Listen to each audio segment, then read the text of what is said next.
free on the YouTube Music Library. Kind of taking ownership of it, but, I don't know how much, really.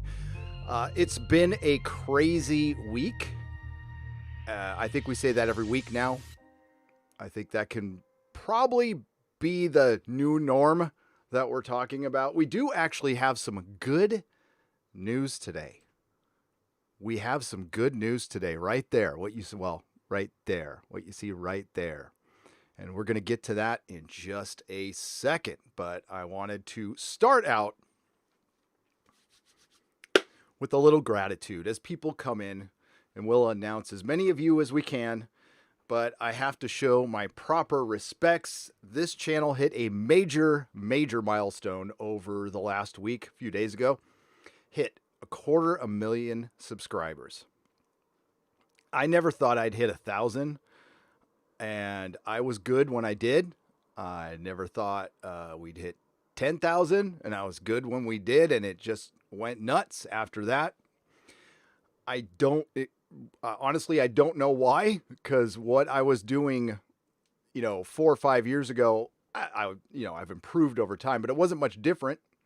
Just my chatterbox here on the internet. I got a connection. I got a microphone. The connection's kind of so-so. And here we are. And, I talked about it last night on the Inquisition on Doomcock's channel, that if you're looking for a fun hobby, you got the gift of gab. We need more voices. We need more voices using the hashtag the Phantom Menace, or you don't have to use that hashtag. But we need more common sense out there, because what have we been doing here fighting for our pop culture? Well, it got real over the last couple of weeks, and it's going to be a little tougher. And our strength is in our numbers and our unity.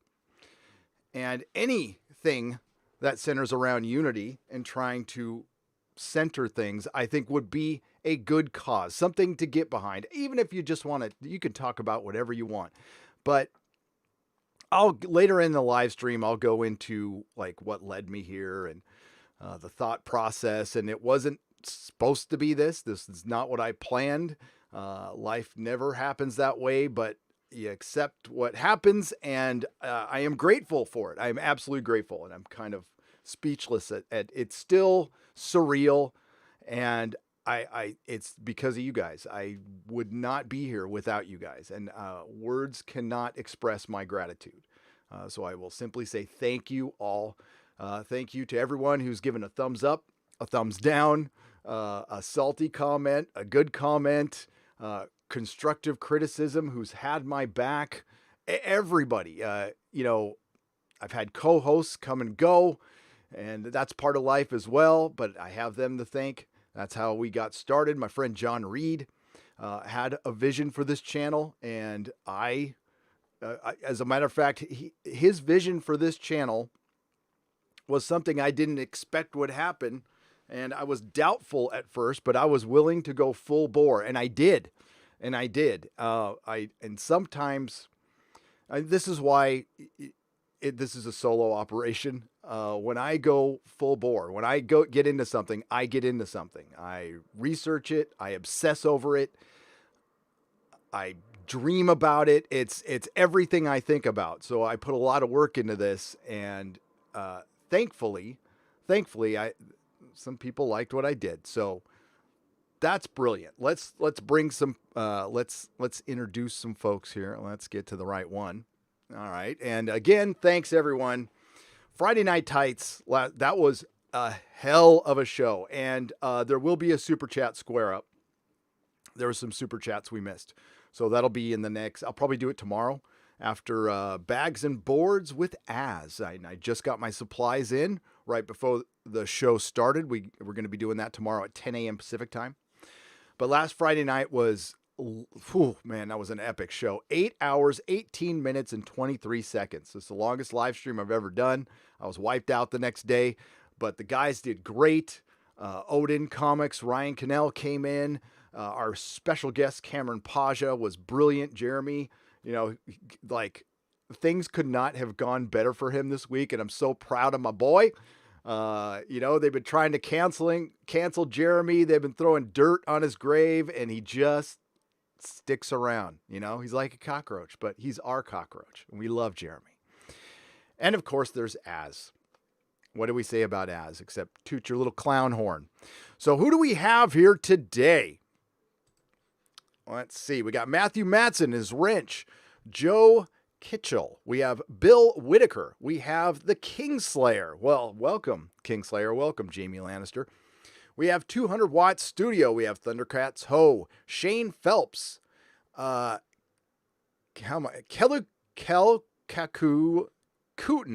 I didn't say that right, but I tried. Chris Persia and his Wrench, the Merosphere Origins, North American Hammer, Suddenly Frogs, Elaine. We have the Movie Marshal, Jason Gallagher, Problem Being, Tracer Bullet, Wayne Nelson, Keaton Smith, and well, you got a good name there. It goes into what we're talking about, and that's the good news today. It's a good news, bad news situation because of the star of the movie, which is going to be problematic unless they recast the role, which I hope they do. Trace Adams, Darkside Droids, Quester, Junglist, Gundox, Gary Hewitt, nice first name there, Grandpappy Fisk, Larry, Lord J. Bama Fan, Rennie A, Ace Mr. Freeze, just spoke with you in the members live stream, Stone Dog 1971, Darkstar 76, TLJ Screwjob, Cosmic Pariah, Stephen W, Von Dredd, and John Nola. And DN, welcome to the Nerdrotic Nooner. Yeah, there's never a shortage of things to talk about. Our main topic today will be what's in my wheelhouse, will be the comic book industry. We are going to discuss the Warren Ellis situation, which I've been trying to look into, trying to figure out, and I don't have all of the information, but I know what's happening around the peripheral of the situation. And what it's leading comic creatives to do is examine their behavior, but towards each other, not towards the fans, not towards the paying customers. So they decided to do this while the Titanic is sinking. So while the boat, it hit the iceberg, it's on its way down. People have hit the lifeboats, and the comic creatives who are still rearranging their deck chairs are going, maybe I should behave a little different. Oh, well, they say it's never too late. It's too late. It's too late. Of course, we'll talk about Michael Keaton possibly returning to Batman in Flashpoint. But doesn't that still star Ezra Miller? Not too sure about that. James Bond has a daughter, which leads me to believe that we are indeed going to get a Me Too era James Bond, which is probably the one James Bond film I have no desire to see, and that sucks because it has a really good director. And it had great potential until Phoebe Waller, what's her last name? Phoebe Waller something got involved to touch up the script, to get rid of all that mansplaining and, I don't know, toxic masculinity of James Bond. And we'll cover some other news as well. But let's go ahead and let's start with the good news, bad news situation, shall we?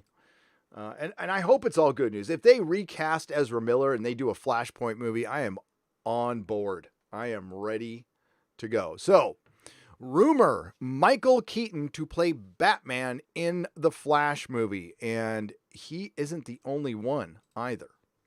So, this comes from The Wrap. The original rumor comes from The Wrap, but this is John F. Trent at Bounding Into Comics. Hail, John F. Trent. A new rumor details that Michael Keaton is currently in talks to play Batman in the upcoming Flash film. The rumor comes from The Wrap, who detail, after nearly 30 years, Michael Keaton is in talks to return to the role of Batman. They add that talks with Keaton are in the very early stages. It is far from a sure thing and can go either way. This to me is let's run this up the flagpole and see who salutes. And I'll get to my theory as to why this is happening right after I read the article. The Wrap also indicated they did not know how big or small Keaton's role as Batman would be. I would imagine it would be cameo-ish, but still, I think that would get a lot of butts in the theaters, to be honest with you.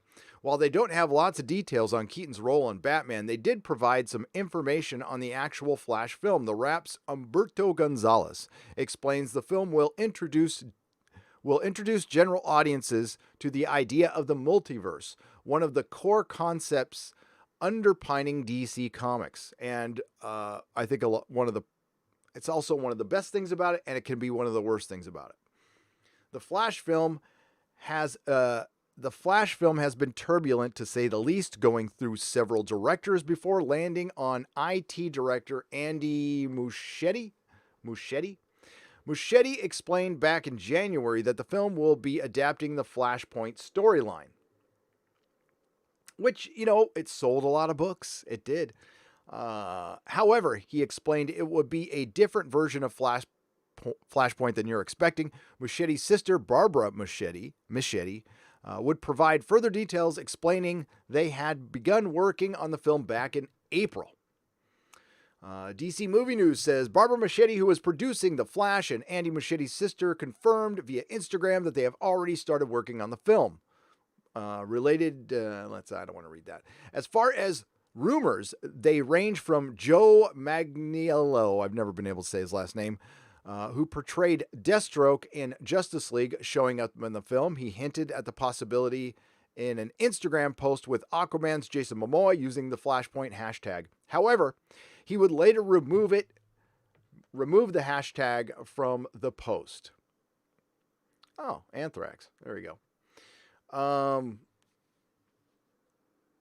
Other rumors indicate Warner Media was ready to make the film happen with or without Ezra Miller, and I'm all for the without Ezra Miller, indicating that it could involve Wally West rather than Barry Allen. Another rumor also indicated the film could introduce a female Mirror Master as the villain, with Jessica Chastain said to be in the running to play the role. Oh no.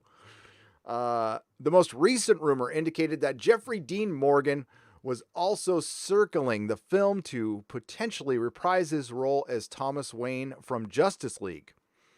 Well. You're Thomas Wayne. Keaton last played Batman in a live-action role in Batman Returns. He also played Batman in the 1989 film, which we all know. Keaton hasn't been a stranger to superhero films, recently appearing in Spider-Man Homecoming as Adrian Toomes, aka the Vulture. He will also be appearing in Morbius, although it's unclear what role he will be playing. Speculation indicates that he will be reprising his role as the Vulture. That's what I'm guessing. And everybody else, what do you make of this new rumor? Well, here's what everybody would rather hear. I'm going to just speak, I don't usually like to speak for everybody, but I'm going to speak for everybody on this one. I think we would like to see Michael Keaton return in a Batman Beyond film or Dark Knight Returns. We would most definitely love to see him return. People love that era. It's too damn bad that things didn't work out for Batman Forever. We got Val Kilmer. And I think it would be great. I think he is in good enough shape to reprise his role. I would rather see a Dark Knight Returns, personally, or again, a Batman Beyond. We will see. I'm excited. It's good to hear this kind of news, but the news is dry out there, so people are going to run with this. I don't know if it's going to happen. I don't know if Flashpoint's going to happen. How are you going to have a film starring Ezra Miller? He's not a very good Flash. The costume isn't very good. And you do have to think about the Flash TV show and the confusion that's going to bring. And honestly, once you've shown something on screen, it doesn't matter of the quality, it gets played out. So the Flash CW show has played out a lot of things they could have introduced in the films that would have been good with more creative people behind them. So I don't know. We'll see. What do you think out there? What do you think out there? I think it'd be great. My theory on this is you're going to see Hollywood not take a lot of chances anymore, and they're in a bit of a pickle because they're taking a lot of chances with untested talent, which is fine because that's how you find new talent. But as far as the product itself, you can't really take too many chances anymore. As much as the last 2 weeks would like to think that we've seen a return to the woke era, I said it last night on the Inquisition, we are going to get the same results. If you released Terminator Dark Fate tomorrow and we could go to the theaters and see it, it would get the same result. It would flop. Same with Birds of Prey, same with Charlie's Angels. The sentiment of the customer has not changed. It's probably gotten more resolute, and we'll have to see. So you're going to need to come out with a Superman movie, a Batman movie. We're no more playing around. You're going to have stuff that's as close to a sure thing as possible. And I mentioned it. Why not bring back Sam Raimi and do a Spider-Man 4? What's stopping you? Homecoming? Who cares? People know the difference now. You're going to have to take chances with sure things. And that's what, Hollywood so many times makes the wrong decision. It's a miracle we get good films once in a while. By the way, I don't want to, before I forget, rest in peace, Joel Schumacher. Joel Schumacher passed away today. The director of Batman and Robin, but he also directed Falling Down. He also directed The Lost Boys. I love The Lost Boys. So rest in peace. And you know what's cool about Joel Schumacher is he took responsibility for Batman and Robin. Something Rianne Johnson can learn, Kathleen Kennedy, a lot of people can learn from Joel Schumacher. Why is he still respected? Well, he was a good filmmaker. He said, I took a wrong approach with Batman and Robin. He owned it. He took responsibility like a man, and that's why we like him. May he rest in peace. Thank you for the good movies. And you have long been since forgiven for Batman and Robin, and hopefully you're in a better place. So he was 80 years old, and may he rest in peace. And of course, we lost Sir Ian Holm over the weekend too. That one was tough. And yeah, Bilbo and Frodo, he played Frodo in the Lord of the Rings radio show, has passed on. He's gone to the undying lands, and may he rest in peace. So we're seeing a lot of fallout from Louie 2. Louie 2, it's gone nuts. And what we expected to happen has happened. By the way, I'm not going to talk about, my friends are involved in this. I could care less about the game. I would have never played it. It's not my kind of story. I'm not into, I don't know. I just find the post-apocalyptic world boring and played out. But if you like the game and the gameplay, that's great. But as expected, a lot of the fans hate it. I can't say every fan hates it. And last time I checked, there was 44,000 votes on Metacritic. So it's The Last Jedi of Us Part 2. And all the critics gave it a 10 out of 10. It's the most wonderful, stunning thing. And we'll see. We'll see what the sales are later. But man, there was a path of destruction in Naughty Dog's wake. Striking down YouTubers multiple times, making them bigger than they could have ever imagined, giving them, which was great. They never, ever, ever fracking learn, do they? And they canceled Jeremy off Twitter. I don't know how long he's off Twitter. And that one looked deliberate. Like straight up, Naughty Dog has for lack of a better term, a boner for Jeremy. Because there's other people who were putting up memes that were just as bad who did not get canceled. They singled out Jeremy. Somebody at Naughty Dog don't like Jeremy. Maybe it's Neil. Maybe it's the kneeler. I don't know. Maybe it's the kneeler. But yeah, that was quite a week. And the game has finally come out. PewDiePie played it. We've seen all the reactions. And now what? Now, I mean, I don't know. The thing with The Last Jedi is, if you guys remember, right at the origins of the Phantom Menace, it wasn't the release of the movie that got the ball rolling, but it kind of died down a little bit. But it really got rolling again when the Blu-ray came out. And then we had comments from certain members in Lucasfilm, and it just kept going and going. And with the anticipation of another film ahead, that kept it in the conversation to this day. But I mean, it was nuts for 2 years. You guys know that. I don't know if the same thing's going to happen here.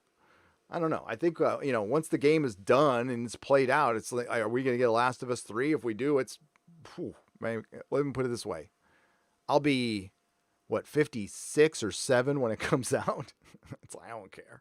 So, yeah, I don't know if that goes on or not, but it just exposes the Access Media for what they are. They are completely useless. They're not necessary anymore. They're just not. And that's why people come over here, and that's why we are grateful for you all.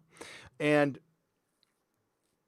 my original plan for this channel was, and you guys have heard it before. Hang on, somebody's calling me. I'm going to have to ignore that. So the original plan for the channel was I had just sold the comic shop. I needed something to do. I needed a hobby, something to keep me in in geek culture. So started a podcast, did my first episode from a Starbucks at West Portal on January 7th, 2014, set up a website, and we were supposed to basically do a podcast like twice a month, which seemed like a lot back then. And eventually it turned into covering television. And we did that for a couple of years. There was no focus on YouTube. The YouTube channel was around, but it was just a backup. I did everything wrong. I put a bunch of music in, always got copyright strikes and whatever. Because I didn't care. I didn't think about it. But you know how easy it was to get monetized back then? You just got monetized. Like after a certain amount of time, you got monetized. I think it wasn't, it was right around, I think it was right after I hit 1,000 subs that they changed it to 1,000 subs. You had to have 1,000 subs in a certain amount of hours. I had already been monetized. I didn't even know I was collecting money. I checked my AdSense account for the first time. I think there was like $10 in there. I'm like, whoa, it's $10. Nice. So, me and a couple of friends, we started this podcast. It was pretty milquetoast. We just talked about pop culture and speculated on stuff and talked about comic books, and things were, SJW Marvel was just ramping up back then. That was just started, but a lot of people, I think Captain Cummings was started to do videos, and that's when things started getting crazy around here. And this was right after the whole Gamergate thing, which I would never be involved in, wasn't involved in, don't know much about. So yeah, meandering around a little bit on iTunes. I did my website, and it was a lot of fun. And not a lot of people were listening, and I was completely okay with that. I was hanging out with my friends. We were having a good time. Did a couple of podcasts, once a month. And then, we decided to cover TV. So we picked a show. We didn't know what to cover at first. So Westworld and Ash vs. Evil Dead were the first two shows I covered. Those are the first 2 times I got 1,000 views on a video. It was Westworld's 5th episode of the first season and Ash vs. Evil Dead's penultimate episode of its first season. And I'm like, whoa, wow, we should do this TV review thing. So for a couple of years, what we did was we went live, kind of like Talking Dead, right after a TV show aired. We picked a bunch of TV shows. The Expanse was one of the early ones that did well. Game of Thrones never did well for me. Never, ever did well for me. I don't know why. Maybe people didn't like me. I mean, I knew plenty about the show. I was liking it back in season 5, but it just never did well. I can't call it. But we covered like American Gods and just a bunch of TV shows. I think it ended up being like 30 TV shows, and some did well, some, happy. I'm sorry I didn't do it last year. It's I don't have too many regrets, but not covering the last season of Better Call Saul was a big mistake. So I will be covering every episode of the last season. But I did do, I believe, season 3 of Better Call Saul. I love that show. But I didn't make any videos. I wasn't doing videos. I wasn't ever going to do videos. All I did was live streams. We went live for like a half an hour. And then I started doing regular live streams. We started up Friday Night Tights, which it started at 7 p.m. and it was just a couple of us. And there was some point along the way, I'm like, I've got to learn how to live stream by myself. So I just started the Nerdrotic Nooner. I'm like, I'm going to try this. I'm going to talk to myself for an hour and see if I can do it. And, it took a little while. And that's how this show started. So we had the Nerdrotic Nooner, and then we had Friday Night Tights. And then I started making Star Trek videos because I covered Star Trek Discovery. I'm like, I'm going to do Star Trek news. Those seem interesting enough. And it started working. I think my first video was actually Ash vs. Evil Dead getting canceled. The possibility of it getting canceled. Bruce Campbell was drunk and did an interview, and he said, I'm hanging up the saw. And this was before anybody knew about season 3 or anything. So I ran with the video, got like 8,000 views. I'm like, whoa, I had like 300 subs at the time. It's like 3 years ago. So I started making videos, and then, I don't know, it just started going nuts. I started doing more videos, did more live streams, started covering more TV. And I was watching, Jeff from World Class Bullshitters. Jeremy came around later. Saw the Star Wars stuff going on. Didn't really, I did a review of The Last Jedi. I hated it. Called it an abomination. I had no beard, and it just kept rolling. But the original plan, I got to circle back around to this, was I was going to I closed my shop. I sold it. I was going to do a podcast, and this podcast would be part of the shop, but I never expected it to go anywhere until I had the shop. I needed a platform for which to probably expand the podcast. So I was just going to get, my feet wet, get practice, do it as a hobby until I opened up my next shop, and I was going to wait 5 years. I had a 5-year non-compete with Brian Hibbs when I sold the shop. So the plan was we'll go to 5 years. So I'll go back to my blue collar job. I'll save some money and, work on sobriety and work on getting better at this. And then it just kicked in. And by the time 5 years passed with the shop, I didn't need to open one. I was like, crap. And I'd already seen the landscape of the comic book industry. I'm like, I don't want any part of this. It's falling apart. And this is long before the events of the last year. I had already seen, I did my due diligence. I did my research and saw the comic industry is not anything, the current one, I want to be a part of. So I had to change my plans and probably put the store down past a couple of years. I still want to do it because I don't want to rely solely on YouTube for the rest of my life. It's not a position I want to be in. I am grateful for it. I'm grateful for this platform. And I know YouTube gets a ton of criticism and they are aloof. They don't talk to their creators, but they are the second largest platform on the planet. They have the second most traffic. I don't expect them to, I wish they would communicate a little better, but for the most part, I don't have many complaints about YouTube. They don't demonetize my videos for long, and I don't get hit with a lot of copyright strikes, and I try to push the limits as much as I can nowadays. Last night's video was the first video I put up that was demonetized for like 5 minutes, and then they switched it. I fought it, and it was no big deal, so I was pretty happy about that. So I don't have a ton of complaints about YouTube. This has been so much goddamn fun. I cannot tell you.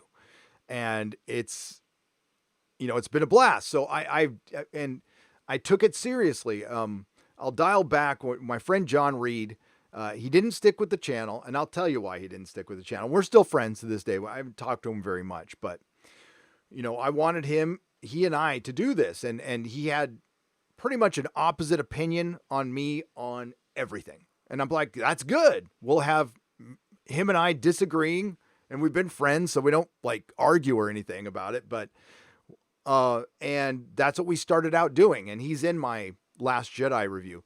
Thing is, John, he took the comments to heart a little bit too much. And it got to him. So he changed his plan, and he wanted to start a, Dungeons and Dragons live stream on Twitch. See, John wanted this to be his job. So when we initially started, he's like, I want to do podcasting for a living. I'm like, you're crazy. I said, you're crazy, but you know what? Let's do this. I'll do it as a hobby and keep my day job. And then maybe we can get it big enough to where it can be your job and we can be in a partnership or whatever. And you do the lion's share of the work and I'll come in. Well, what ended up happening was I ended up doing the lion's share of the work and I took it way more seriously than he did. I did. It sucks, but that's the way it worked out. I think he checked out and he wanted to go do his own thing, which is cool. And he went off and I think he's still doing the Dungeons and Dragons thing. I haven't checked, but yeah, I dug in and took this thing seriously, and it was still only going to be a hobby because I wanted it to be part of my store. When I bought the comic shop, I dug in. I bought a stupid book, Small Business for Dummies, read it in a day, and learned everything I could about the industry in a year, and I had my shop rolling. It was doing pretty good. You know, I learned everything each year. I got better and better, and that's all you can do. Excuse me. God, I don't mean to sound like Dark Side Phil. I'm going to mute this for a second, so hang on. It's better than hearing it. That's better. So, what's helped the channel? Who do I have to thank? This is, of course, you guys. But we have to thank Star Trek Discovery. Well, first we have to thank The Expanse. So the first real boost this channel got was, unfortunately, after The Expanse season 3, it was canceled. And I believe it was Tim, if you're out there, correct me if I'm wrong. Somebody messaged me on Twitter right before I was going to bed. I was doing a live stream with Comics Division. And, you know, the weirdest thing is we were talking about Farscape. And we were talking about shows being canceled. And Comics Division was like, yeah, it was heartbreaking going through the Farscape cancellation. So I'm glad you didn't have to go through that. And right when we were done with that live stream, somebody messages me, says The Expanse just got canceled. I'm like, you are fracking kidding me. And it turned out to be true. So I went live and I did a little 18-minute video just talking about The Expanse being canceled. And, you know, hopefully like Amazon or somebody will pick it up because it's too good of a show. I've been a champion of the show forever. And it got 60,000 views. Mind you, I had 300 subs at the time. Now, at this time, I was in Englandine from I Love Comics. I was pretty much in the chat for every single one of his streams. Every time your boy Zach went live, I was in his chat. Every time Jeff would go live, I was in their chat at World Class Bullshitters. I've been mucking around in the early days of Comicsgate, talking with a lot of the OG folks in there for a long, long time. So I witnessed every video. I'm just some guy. I'd been a viewer of his forever. So that was going on. And my co-hosts at the time didn't want to get involved in that stuff. Didn't want to get involved in the culture war stuff. And I did. I was chomping at the bit. I'm like, this is crazy. We got to talk about it. But, you know, and I won't want to put this on them. I was holding myself back, right? I still wanted to be on the fence. I was pretty much on the fence. It's like, oh, we got a lot of people from both sides. And we do now, by the way, which is great. But I was like, you know, I don't want to offend anybody, blah, blah, blah. And so all this was going on. We got a little boost from The Expanse. The Save the Expanse movement happened, and it was brilliant, by the way. It got taken over by bigger channels, better people who organized it. It ended up, listen, I don't mean to sound jaded, but it was kind of a sham. It was always going to go to Amazon, by the way. Like the minute it was canceled, it was already a done deal that it was going to Amazon. That is my belief. I will stick to it. It happened too perfectly for me.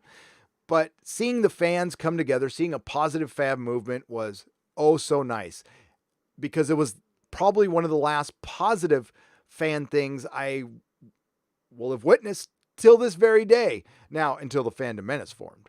But that was kind of the last positive overall fan experience I saw. And this was prior to getting my feet wet in the culture war. Now, I had been watching, Comicsgate videos for years, and we saw the very beginnings of the Phantom Menace, of what the Phantom Menace was about. And this is long before The Last Jedi. I will say the Phantom Menace started for me, personally for me. My entrance to it was through your boy Zach, through comic books, Diversity in Comics at the time. I still wish he had that name. And Jeff at World Class Bullshitters. They were on top of Star Wars from the get-go for me personally. I'm sure there was people out there before it, but my gateway drug was the World Class Bullshitters. And I love their Thursday night podcast. I still love their Thursday night podcast, but I started listening to them, started listening to Zach, and then like Yellow Flash popped up, and That Umbrella Guy, and Just Some Guy, and a bunch of other channels. Ethan came along, started listening to them. Then a guy named Jeremy comes along. So the channel got 1,000 subs, and it was growing, and I was really happy with it. I was just like, oh, could not be more. I was so proud. I remember telling my boss, I was working at Toyota at the time. I'm like, I hit 1,000 subs, and we had a little party. It was cool. That channel keeps growing, and I left Toyota. Tesla reached out to me. I was at Toyota down here in San Bruno, working at Melody Toyota, and somebody on LinkedIn reaches out to me from Tesla and says, "Hey, we want you to work here." I'm like, that was random as hell. Well, I'm not going to say no. The money, I'm like, well, I kind of happy at Toyota, and I'd have to drive up to San Rafael, but you know what I'll do? They asked me how much I want. I'm going to ask for the world. I'm just going to ask. I'm going to give them my highest offer. like I will not come unless I am paid this. And they said yes. I was like, okay. So I went to Tesla. It was not the best experience in the world. I had kind of, due to my relapse, that's why I had to sell the comic shop. I had to take some steps back, and that's part of life. You have to take some steps back. But I wasn't happy about it. And I tried to be happy about it. I tried to be grateful about it, but I wasn't. I was freaking miserable. Going back to a job that I did years ago prior to the comic shop. And listen, it's good to have a skill. And thank God, like if everything falls apart, I can go to that job today. It's a job that's not going to go away. People always need auto parts. And I have knowledge in multiple car lines. It's the job I did the longest. But it wasn't a lot of fun. It wasn't a lot of fun. And the people around me weren't having a lot of fun because I wasn't having a lot of fun. So things worked out for the best. So I stayed at Tesla, and I really was miserable enough there to grind on this channel. I'm like, oh, I need this. I just need it as a hobby. I needed it as an outlet. So I ended up obsessing about it so I could get some relief from not really loving my work. Again, I tried very hard to be grateful. I'm fallible. I'm a fallible human. I wasn't that grateful. I should have been. You got to be grateful to have a job. So working harder on the channel. But one day when I was at Tesla, I was out there. Okay. Part of the reason, and there's a synchronicity to life. So one of the problems I had at Tesla was there was a boss there. We'll call him Ponytail Guy. Yeah, like Ponytail Surfer Bra, Northern California Surfer Bra was my boss. And Surfer Bra liked to change the overall plan, like weekly. So one of the reasons I was recruited there by the management was to help put together the parts department because I had experience. Well, I tried, and then my plans got scrapped all the time. It was okay the first 4 times. First 4 times I rolled with it. The 5th time I'm like, enough of this crap. How can you have a plan if you're constantly changing it all the time? I started asking questions that they, that a 50-year-old guy or late 40s-year-old guy is going to ask, not a 20-year-old guy. And the 20-year-old guys are all, and I'm like, one day you'll realize you can ask these questions and, nobody's going to get hurt. So I was miserable, but I'm sitting there and I'm at so they moved my desk around like 3 fracking times in a month. And I'm like, enough of this crap. So I finally went up to the boss. I'm like, this is the last time I'm moving my desk. This is my last desk, right? This is my last desk. And, it's funny when you go up and confront people like that, they tend to just bend the knee. It's kind of nice. So I'm at my last desk and I'm looking at my little video while I'm doing my work. Because, listen, I've been doing it for so long, I can do it in my sleep. I'm watching a Jeremy video, a Jeremy Geeks and Gamers video. And it's a video where, his channel had just blown up and he decided to do one of those unsolicited advice videos, but it ended up being excellent advice. And if you can find it, it's from, I think, late 2018 on his channel, early 2019. He said, it's a video about finding your voice. Finding your voice. And this can relate to absolutely everything in life. As a matter of fact, it was in a movie. Almost the same exact thing what Jeremy said was in a movie. And I wish I could find that scene. I wonder if I can.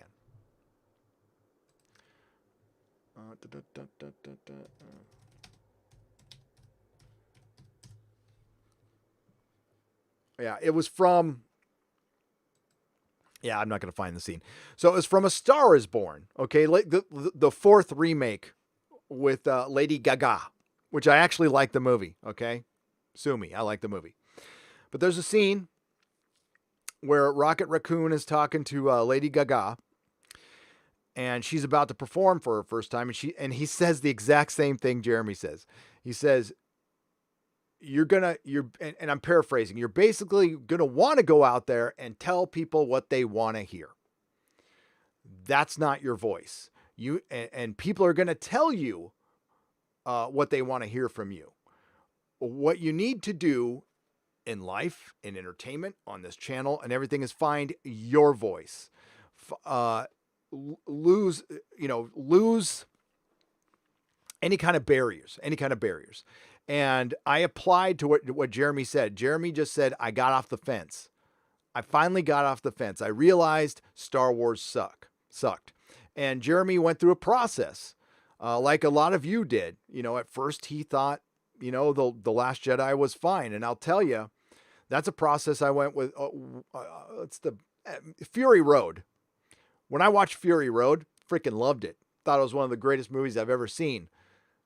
My mind has changed a lot on that film. Technically, it's still amazing, but the messaging in it, I wasn't seeing it back then, and I see it now. So people's, their opinions on things are allowed to evolve. So Jeremy made this video, said, find your voice. And when I was walking out to my car, because I had to park like a mile away, which sucked, the High Council, I think it was like... was it that? Yeah. It was a High Council or it was a live stream with Jeff and Ethan. I don't know if they just were live streaming together. I can't remember, to be honest with you. And I was listening to that. And I was watching all the people in the chat who I've become friends with. And I finally said, F it. I'm going to start speaking my mind on this stuff because it's bugging me. I'm seeing what's happened to pop culture and wow, have we seen things play out now?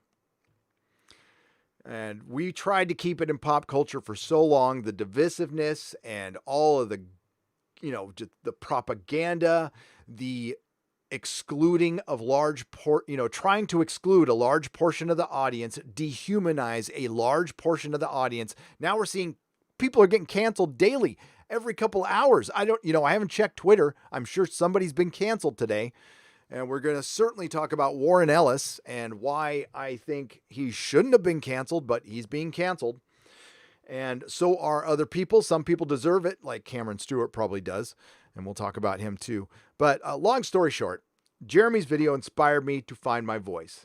And then Doctor Who came along, and that's what set me off. And honestly, I wish I had made a video the day Jodie was announced, because I was pissed, because I knew what we were going to get with it. I knew it was not just going to be the first female doctor played by Jodie Whittaker, who we will lovingly call Dr. Karen. I knew we were going to get a bunch of identity politics, and it was going to absolutely ruin my favorite show, the show that I sat around with my boys and watched. And my boys checked out that very minute. They were done.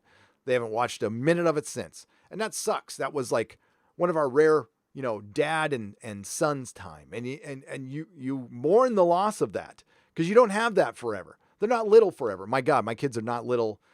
My youngest is almost as tall as me now. So, and I'm 6 foot. Those are my dogs, by the way. So, and the channel blew up. And the reason it blew up is because of you guys shouting it out, liking and sharing the videos, telling your friends.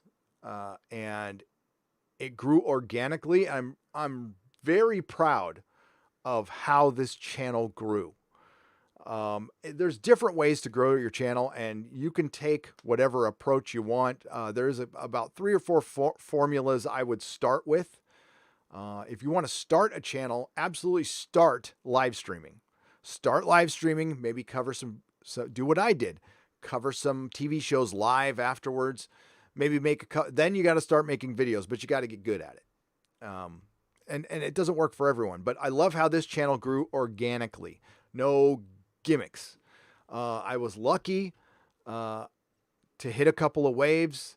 I got a boost from The Expanse. Then I got a boost from Star Trek, but these were all genuine. This isn't like bullshit. I gave Star Trek, if you watch the first video, I gave it a chance. I was pretty much open-minded about the thing. And by about the 4th episode of the first season, I knew it was shite. Well, with Doctor Who, it was very hard. I had my bias, but I'm like, I'm going to grit down and give this a chance. And it's a guy, I'm sure he's still out there, Jodie, knows who he is. He's the one who talked me into doing Doctor Who. I wasn't going to cover Doctor Who. Once Jodie Whittaker was announced, I'm like, I'm done. It's dead to me. And they talked me into covering Doctor Who. So I did. I gave it a chance. By the 2nd episode, I was done. And the channel boosted from that. But this is from genuine loss, and I'm glad we found each other, because there was nowhere to go. There's still nowhere to go. We see it with The Last of Us 2. The access media hates you, hates us. They can't stand us. And I don't understand why. They are so thirsty for celebrity culture. And you see it with the comic access media, the gaming, the journalists in the gaming industry. I don't think I did not realize how bad they were until the last couple of weeks, because I don't pay attention to a lot of gaming stuff. I've heard what Jeremy at the Quartering has to say, and I believe him. But holy crap, they are so much worse than Scotty Mendelson or anybody. I mean, he's bad, but at least he'll come around on a couple of things. These guys are unabashed shills. Like, wear it with a badge of honor. And good. Go ahead. The crazy thing I don't understand is if one of them broke out, and we talked about this on the Inquisition, say you're a mid-level comedian, but you're pretty good. You got some chops. But, I don't know, things have stagnated for you. And you, by the way, you have to really feel this way. And I know there's a comedian out there. There's somebody in the access media. There's an actor. There are people out there who are just trying to ride the fence. Ride the fence so they don't get fired. So maybe they don't have to be fans of the Orange Man, but maybe they just don't hate the Orange Man. Maybe they just don't hate centrists and people on the right, like normal people. But they're being quiet. They're being forced. They're being forced out of fear. This is tyranny, by the way. Political correctness is tyranny. So I'm sure there are a bunch of people. Cameron Paja damn near confirmed it. There's a large number of people in Hollywood, in the gaming industry, in the comic industry, who would love to speak out against the tyranny of political correctness, but they're afraid to lose their job. We need one person, one very brave person in each of those categories to step out and break the narrative. I mean, we're doing what we can, But it would have impact if a professional in the industry was willing to risk it and call it out and then see what happens. I maintain that you will get a huge following instantly, especially if you're like a comedian. It would really set you out. Kurt Metzger goes on Joe Rogan. He had been following me on Twitter. I was aware of him. I watched, once I saw him follow me on Twitter, I watched some of his podcasts. They're pretty funny. He goes on and does an epic Joe Rogan interview. That dude, that's a guy we need to support.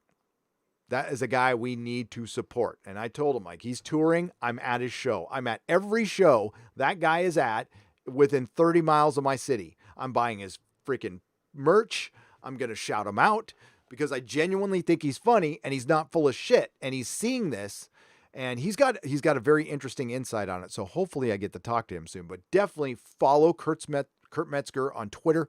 Go check out his podcast. He's fucking hilarious. And we need more of that. So if somebody in the access media like Ben Mendelsohn or Scotty Mendelsohn, why did I say Ben Mendelsohn? Scotty Mendelsohn, like saw the light one day and just went, holy shit, I'm a shill. And just wrote an article going, you know what? I fought the good fight. I defended Disney. I thought I was doing the right thing. And I woke up one day and I realized it was all a bunch of bullshit. And we have been vilifying the other side when they're just people too. And he doesn't have to not like The Last Jedi. I don't give a shit. But if we saw some honesty and some humility from somebody, I think that would go a long, long way. So I asked this a couple of years ago in a video and I'm still asking it, you know, one of you out there has got to break out and reach out. And cause you know what we'll do? We'll talk to you. We'll talk to you. We won't vilify you. I mean, look at Robert Meyer Burnett. He's the best example of this. He's the best example, but unfortunately, he paid a price for it. He paid a price. Do not question why he was canceled. Was it what he said on Twitter? Hell no. It was because he talked to me. It was because he talked to Jeremy. It's because he would talk about Doomcock. It's because on his channel, he would say, listen, I don't agree with these guys, but I'll listen to them. And I think some of them are good guys. And he's reached out to us and he paid the price. And I'm still, I will still say, I am grateful John Campea had his back. That goes a long way with me. I still think he's a shill, but you know what? He's a shill with principles when it comes to his buddies. So that's a good thing. Because I saw what happened to Christian Harloff is a punk. Like you don't do that to your friends. I mean, obviously they were never friends. They were never friends because a real friend would not do that ever. If Jeremy says something stupid, I'll tell him he said something stupid. I'm not going to abandon him. And if it blows back on me, it blows back on me. I don't know. I just won't. You know, Jeremy has done a lot for this channel. He's helped this channel a lot. Doomcock's helped this channel a lot. Jeff, you guys have. I have, all the shout outs, all the kind words, all the advice. I can't tell you how much Tom from Midnight's Edge has helped me. Oh, shit. Jeremy's was great when, remember, Jeremy had a lot more subs than me earlier. So I was going to him a lot because Jeremy took the most chances. And then I got to talk to people like Mahler, and I was like, I couldn't believe that, and Critical Drinker, and these guys are people we need to listen to. People with that, what I would call the taste makers. I'm going to listen to what Mahler, and I mean, I'll disagree with Mahler on stuff, but like, the man is reasoned, one of the most reasoned people on this platform. And so is Critical Drinker. Those are, if they recommend a movie, I'm probably going to go see it. Like sight unseen. Can't say that about very many people. So I think it's what we have here, not to get too sappy, is pretty fucking special and damn near impossible. There have been many imitators, but you can't imitate the Phantom Menace. I mean, listen, I did not start. I will not ever take responsibility for being anything other than somebody who uses the hashtag.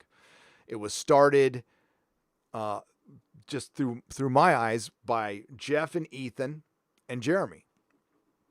And then Anna came along and Jesse, and you throw in the rest. But those are the first 5 to me. That's to me. And if I left somebody out, sorry. There was a lot of people involved. And it wasn't just them. Rookie Critic was there pretty early on too. I remember seeing his name pop up quite a bit. So there's a lot of people who've been around, and it doesn't matter who got there first and who started what. Nobody took ownership of it, and it ended up being this loose collection of individuals united in the principle of respecting the fan. Despite what Jeremy says, respecting the fan is a huge part of this. And then you have Doomcock's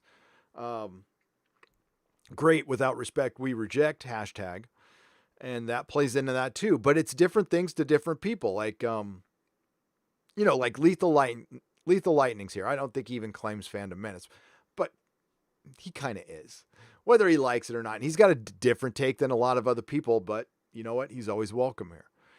So I think that's been pretty special. Not everybody gets along. Not everybody's going to like each other, but nothing's brought it down yet. And again, if I can remember who said it, hang on. I think I remember who said this now. It was, if I'm going to get your name wrong, sorry. He's from Bounding into Comics. Drew Taylor was on Stephen Walton's live stream that I was listening to 3 days ago. And he said, we need the Phantom Menace now more than ever. And I could not agree more. But it's not just that hashtag. We need a lot more voices. We need our numbers to grow because it's going to be tough over the next couple of months. It's going to be real tough. And I know we're sitting here talking about pop culture, but like this is something worth fighting for because there's a much bigger picture here. And we're seeing the consequences of the divisiveness that Hollywood and the BBC and the gaming industry and the comic book industry have played their part. It might be microscopic, but they played their part in fostering all this division. And that's what we need to fight back against. So if you want to get in that fight, you're going to be called everything under the sun. Some more than others. I mean, I'll be honest with you. I don't get called that stuff that much. Once in a while. Once in a while, they try to go after family members. That's something that happens. I don't make it public or make a big deal about it because it's rare and it's anonymous. So I really don't take it that seriously. I don't. But it's happened. It's happened because I don't like Captain Marvel. And what I said about, because Captain Marvel is intersectional feminist trash. And it certainly could have been a good movie. It could have been, but they decided not to have a good movie. They wanted to have one that would teach us a lesson, not entertain us. Because Hollywood and the BBC have rebranded. They are no longer the entertainment industry. They are the influence industry. Let's get to you guys a little bit. Thank you for listening to my little ramble there. I just want to say thank you. 250,000, it's not a number I can conceive. I don't know where it goes from here, but what we're going to do. So as far as celebration is concerned, and do I have any left here? I mean, this will be the celebration. We have hats available. Again, if you go on instagram.com/nerdrotic, you can buy one of these. It's going to say on the back, 250,000, not NYCC. So you can get one of these. I don't do merch a lot and stuff. I like to give it away. So I think there's a chance to win it and then you can buy it. And Mrs. Nerdrotic has all the information there on Instagram. But I don't know. What I'm going to do is remember to be grateful. And it's not going to change much. I'm just going to start doing a little more of what I want to do on this channel. I feel a little more free today. Like,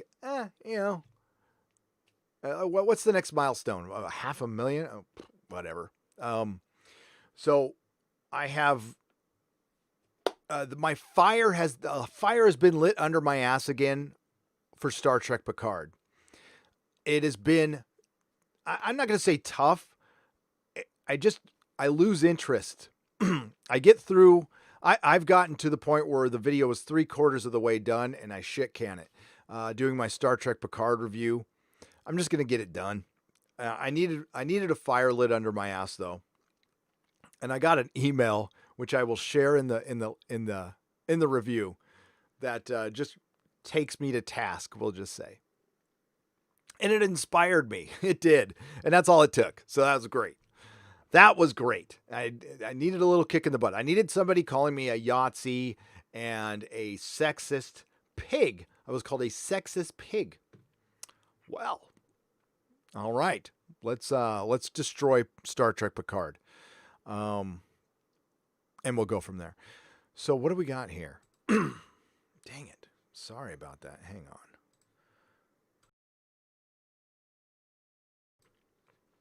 on. Okay.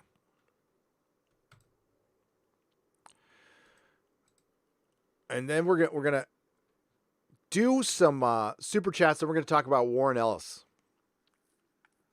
because this is the last thing the comic book industry needs. And if you got anything, questions about The Last of Us 2, whatever you want to ask at chat, super chat. I'll try to get to them both. Hit at Nerdrotic. I'll do my best. You will never understand my genius, says Neil Cuckman for £2. I won't, Neil. Neil, you are, I guess, just way beyond me. I guess I will never understand why watching a postmodern nihilist game where nothing matters, characters are unlikable, there's absolutely no resolution, and that's good storytelling. Maybe I'm just a dummy. You got me there, Neil Cuckman. Thank you for the £2. Michael McLeod for $5. At least we still have Miami Vice until Vin Diesel ruins it. Yeah. Well, there's a lot of things we have. So we see, hey, at least we still have Simon and Simon. They will never remake Simon and Simon, so I doubt they'll mess with that. Culture Casino for 99 cents. He gives a phallic unicorn, and now my day is complete. Thank you, Culture Casino, who's in Las Vegas. He has a channel. And speaking of Las Vegas, are you ready, ladies and gentlemen? December 9th through 13th, Star Trek Las Vegas will also be a place where we can meet up. If you want to meet each other, your friends in the chat in person, you want to meet yours truly, you want to meet some other YouTubers, get your ass to Vegas. And it's pretty cheap right now. Everything's pretty cheap right now. They might try to lock us down again. F them, I say. We're going to do it anyway. And I'm going to get a place where we can hang out, do a couple of meetups, and it will be on me. Of course, you'll have to buy your own booze, but I will buy you food at the meetup. And so if you get yourself there, I've got the venue. We're going to do live streams. Who knows? Maybe we get a band or something. I don't know. Maybe get a comedian. I don't know. We'll see. It'll be a meetup. It'll be fun. And it will be free. So there'll be like definitive details within the next couple of weeks. You want to pay attention to, well, right now to me, and I'll tell you where to go to get all the information. But we'll have more information soon on that. Grandpappy Fisk for $5. Been watching all of Buffy and Angel for the first time, and I'm currently on Angel Season 5. Wesley Wyndham-Price has one of the best character arcs in television. Grandpappy Fisk, I would say he's got easily top 3 best character arcs in television history, without a doubt. Without a doubt. He goes from a little prissy watcher to a badass by the end of it all. Goes out just freaking badass. Great show. Unfortunately, Joss Whedon is an asshole and a not that great of a person, but a lot of creative people are. Should he be canceled? No. He's just been an a-hole to certain people. Well, you know what? If you are a supporter of the president, he's been an asshole to you for a long time. And I don't appreciate that stuff. Jake D, man, it was great talking to you in the member stream. What's up, Jake D? Thank you for the $25. Holy shit. $25 for 250,000 subs. Way to go, Gary, and thank you for keeping us all sane through the craziness we call life in 2020. Keaton coming back to Batman. What the fuck? I'm intrigued. I'm intrigued too. Thank you, Jake D. I know you've heard this before, but you kept me sane. You guys kept me sane. I would be freaking losing it. I've already been confined in my life. I don't really like the prospect of being confined again. And I hope everybody is feeling a little more grateful now that your town is opening up. Mine is not. My mayor is not communicating with me, so that's why we're leaving. Thank you, Jake D. Problem being, for $1.99, please do a stream with the rabbi. Yeah, I'll do a stream with the rabbi. We just got to work out the time, man. He's in Israel. But I love the rabbi. Thanks, Problem Being, for $1.99. Icon Bearer for £5. I finished work in 26 minutes, and this is a great way to start relaxing and have a laugh. Thanks, man. Oh, I hope I make you laugh once in a while. You guys make me laugh, so thanks. I appreciate it.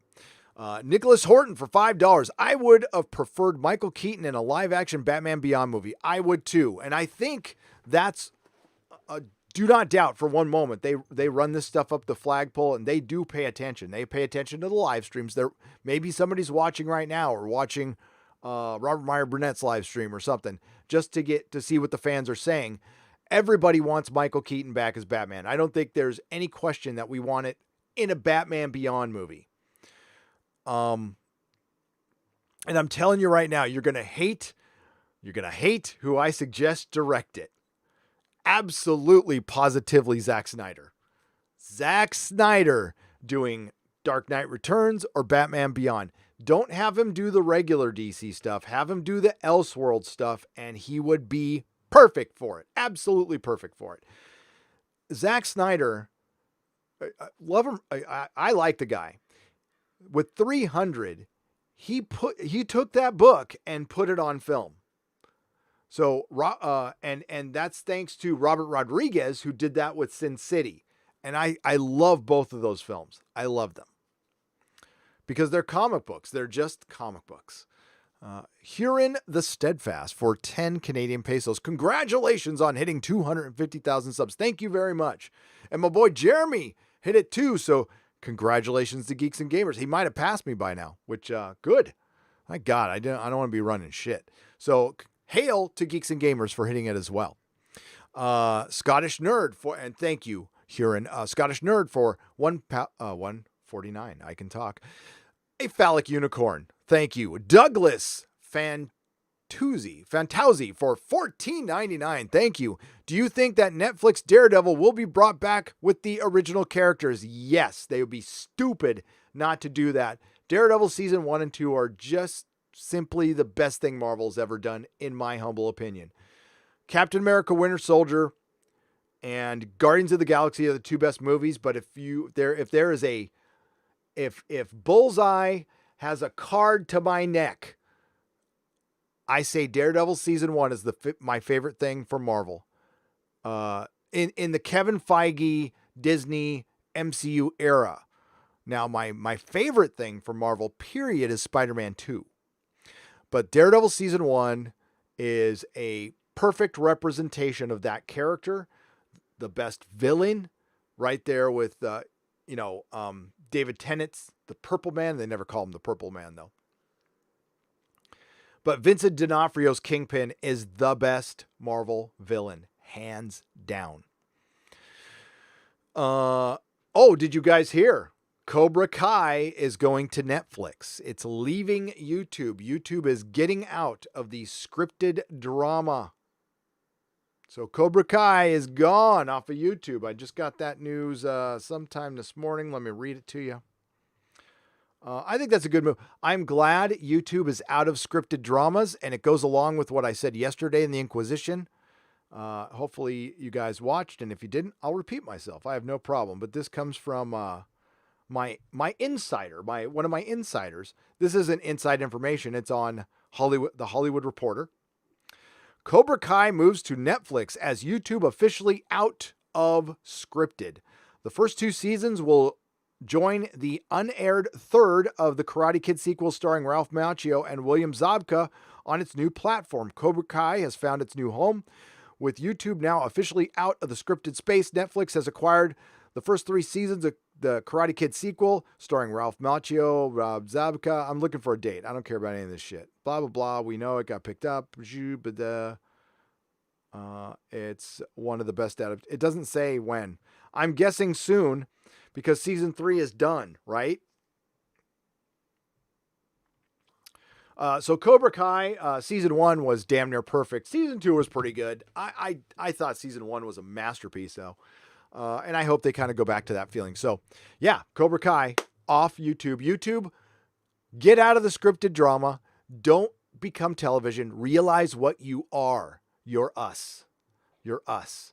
And I think maybe YouTube, just maybe, YouTube realized, because I know Hollywood did, that over the last 3 months, we've been entertaining ourselves just fine.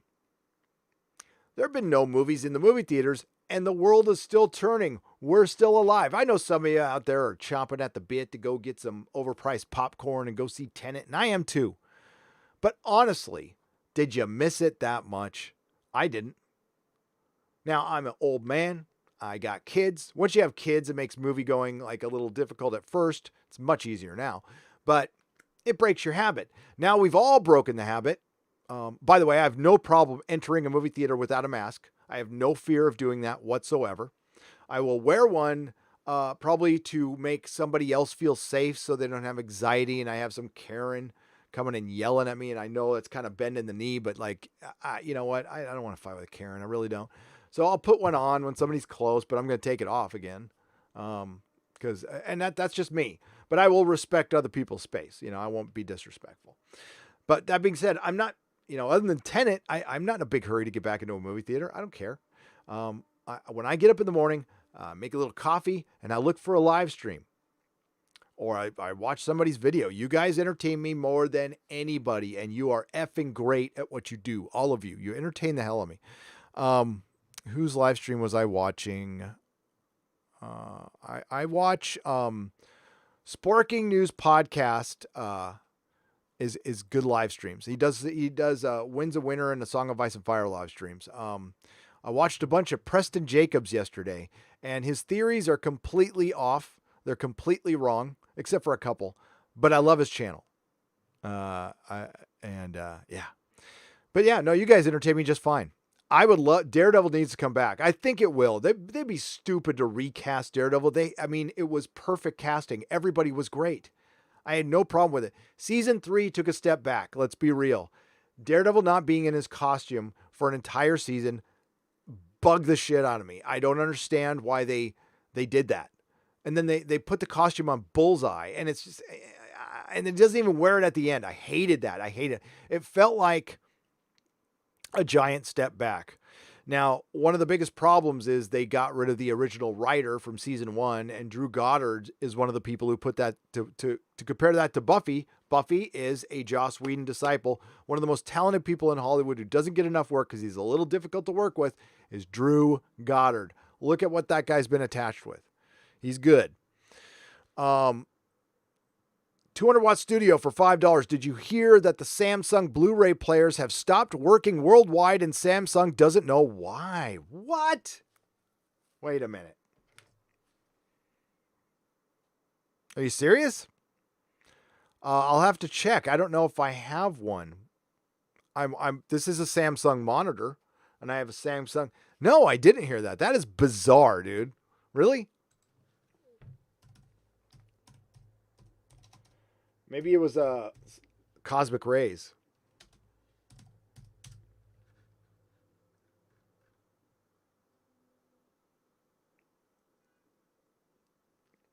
Yeah, The Verge. Yeah, you're right. That's weird.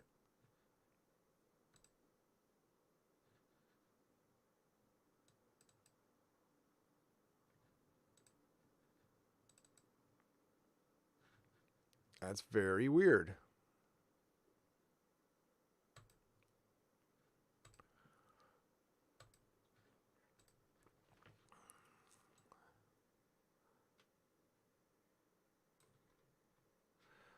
So here we go. Samsung Blu-ray players reportedly have stopped working, but it's not clear why. Users are reporting the devices are stuck in an endless boot loop. It must have been an update. It's got to be an update that went awry. Samsung Blu-ray players appear to be malfunctioning for hundreds of users. Hundreds? I mean, that's not all over the world. And no one is sure what the issue was. ZDNet reported some users reported their Blu-ray players get stuck in an endless reboot loop when they are switched on. Others reported hearing a buzzing noise. Do we get... Well,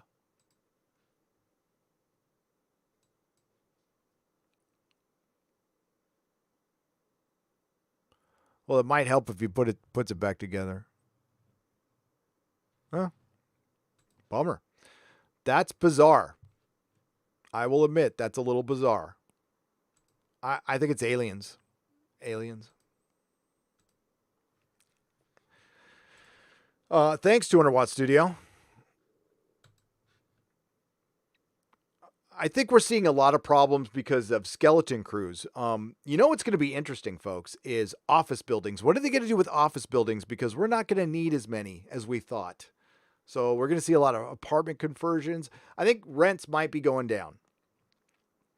And that's why I've got my eye out already looking for a building in some places that I'm thinking about moving. So we can do the shop, the comic shop that when it does open, by the way, is going to sell Blu-rays, DVDs. I'm also going to rent them out, vinyl. Most importantly, it will be a comic store, a traditional comic store that sells pamphlets. That's all about superheroes. I'll carry some indie books, but I find most of the indie books nowadays pretentious trash, to be honest with you. I'll carry some old stuff that was cool, like from the 80s. But none of the pretentious scholastic garbage. You're gonna get. Listen, I'll do tournaments for gaming.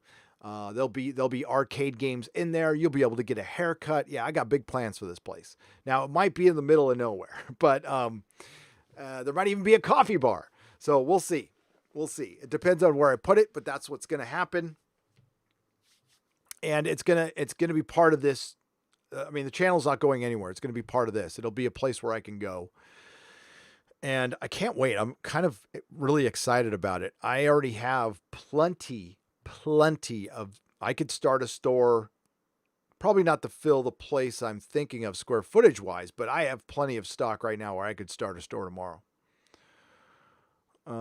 Hey, Gary, will Keaton be drinking green alien titty milk in the Batcave? Louie the Plank for $5. This is a question we need to ask about any of our heroes returning. My belief is we will not be getting a bunch of... no, I'm not going to finish that sentence. Hang on. I always forget. Jar Jar's coming. Yes. Yes. If they bring the characters back, you're going to see tons of crazy gender swapping, like Mirror Master, Jessica Chastain. I'm sorry. Okay. Gonna be real here, folks. This is part of that finding your voice.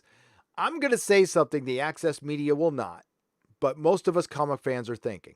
Now, can women be intimidating as a antagonist for a superhero? Certainly.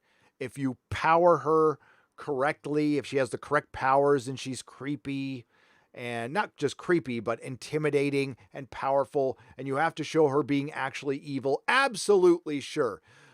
Am I going to buy Jessica Chastain as the Mirror Master, as the big villain for Flash, and take her seriously? No. Nope. Now, she'll have to prove me wrong, but nope. No. Here's the deal with superhero. I mean, I'm not talking about the comic book industry. I'm talking specifically superheroes. Marvel, DC superheroes. It is mostly still a male hobby. You're trying to fit a square peg into a round hole.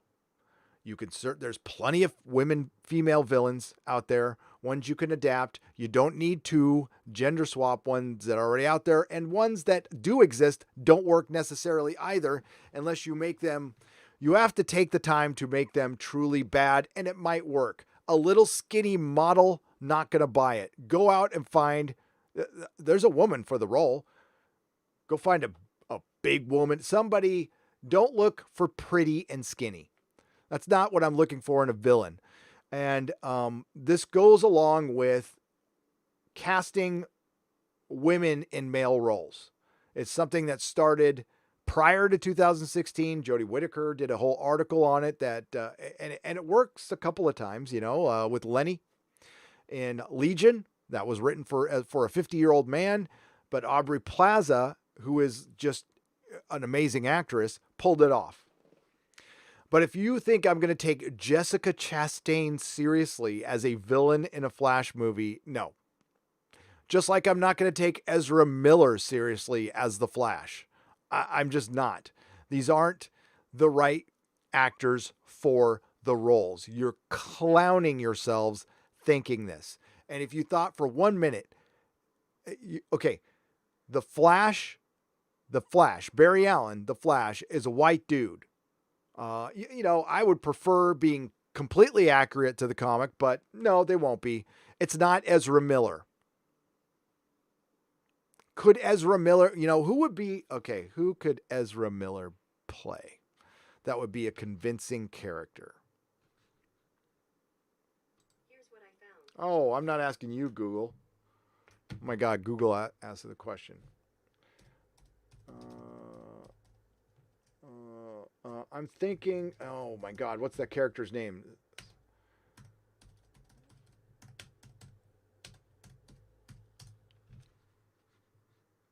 Oh my God, it's the Seven Soldiers, Grant Morrison. It was, who was it? Hang on. It'll come to me.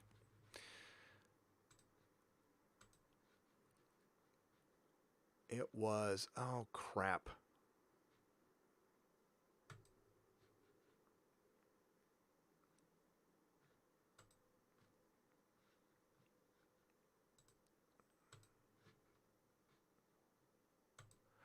I absolutely hate it when I brain fart like this.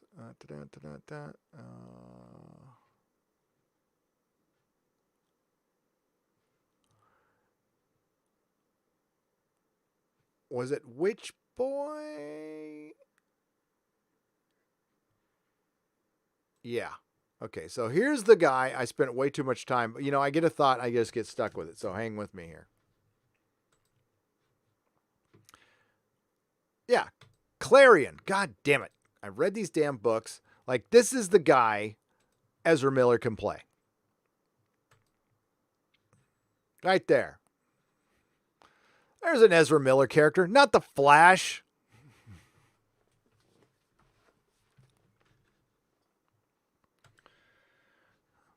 Not the Flash. All right. Thank you, Louie the Plank, for $5. The Center for $5. What are your thoughts on Farscape?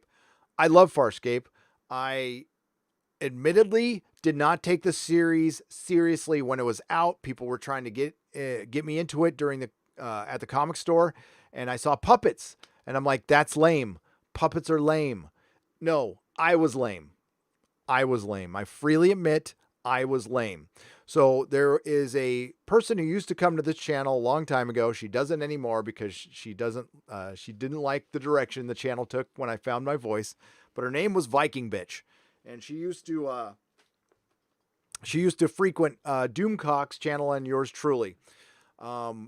Through me, she got Doomcock into Legion and The Expanse. So I was an early champion of Legion and The Expanse. So Viking Bitch got me into Farscape. She just bugged me, and I finally started watching it, and I freaking love it. I love it. So I have comic books now, toys, the complete series, freaking love it.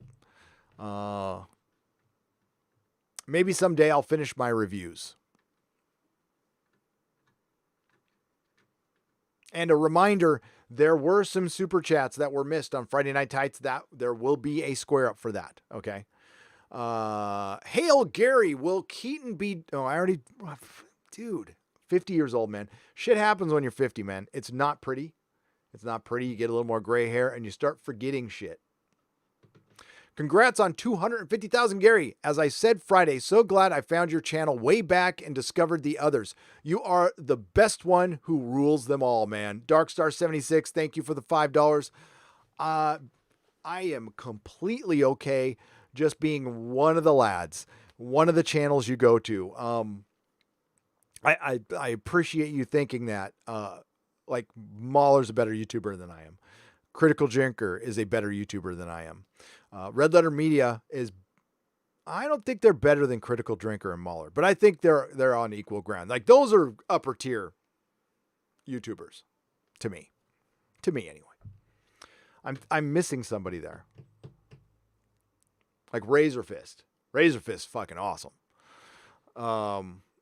Those are like YouTubers. I see Razor Fist as like a star, you know, as like a legit celeb. Steven Yarnell for $3.99. Thank you for the cupper. I appreciate it. That's weird about the Samsung Blu-ray, but yeah, I love Farscape. Captain Scarlet for $2.99. My face is for radio and my voice for mime. I write. You know, so many people say that. You don't need to have a voice for radio or a face for YouTube. Look at some of the people. You know what? I'm going to be nice today. Look at some of the people who have succeeded on this platform.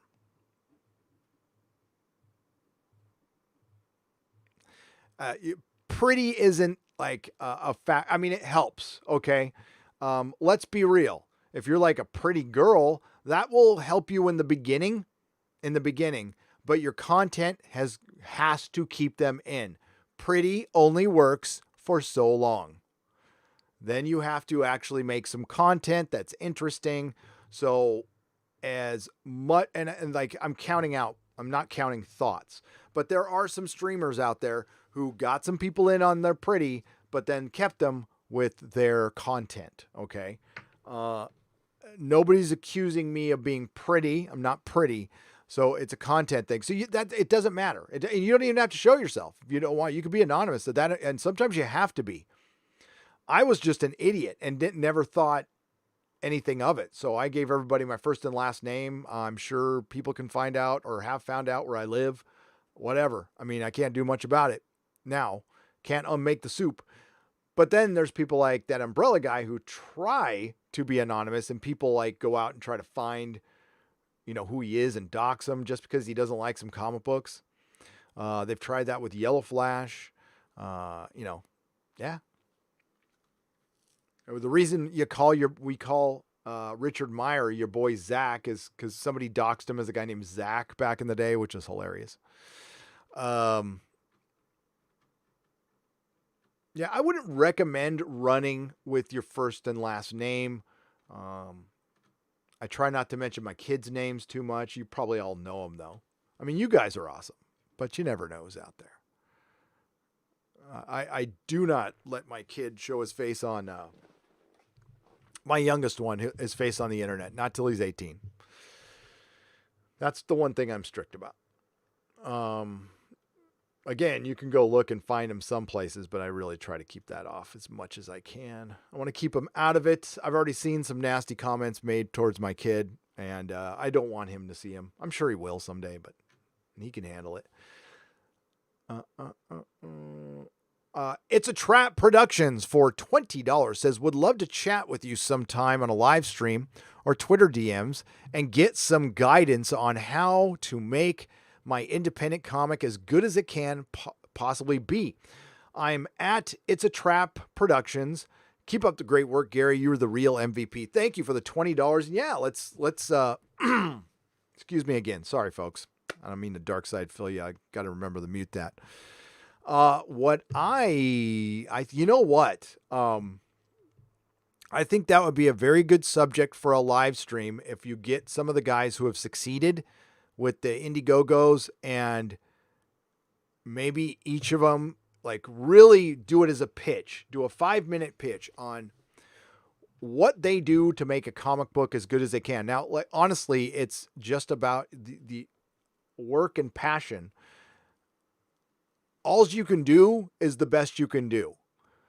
And there's not too many outside forces that can really improve that as long as you're passionate about it. If you listen, you got to really love what you're doing, and that will show through. And that's something no book can help you with. I can't help you with. No, you got to, that passion, that fire has to be lit, and then it will be your best. But you know what? You can always get better. Constant practice on anything, constant practice, draw every day, write every day, something. And always, have Mrs. Nerdrotic's voice in your head. Is this the best use of your talent? Is this the best use of your time? I always get asked that. Thank you, Cultural Casino, for the $1.49 phallic unicorn. I appreciate it. Again, Grandpappy Fisk for $2. I bet if Keaton choke slammed a girl, he'd be fired. He would. He would. He would.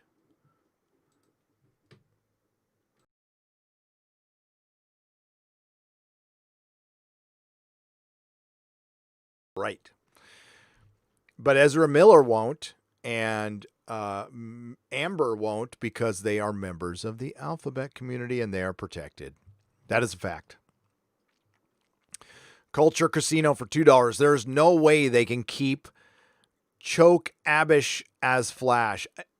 Yeah, he'd be terrible. He'd be terrible. Recast the Flash, and you got a huge hit movie. If you bring Keaton back, that'll be a monster. DC holds all the cards right now, and they don't know it. Marvel has trapped themselves by making Brie Larson their lead.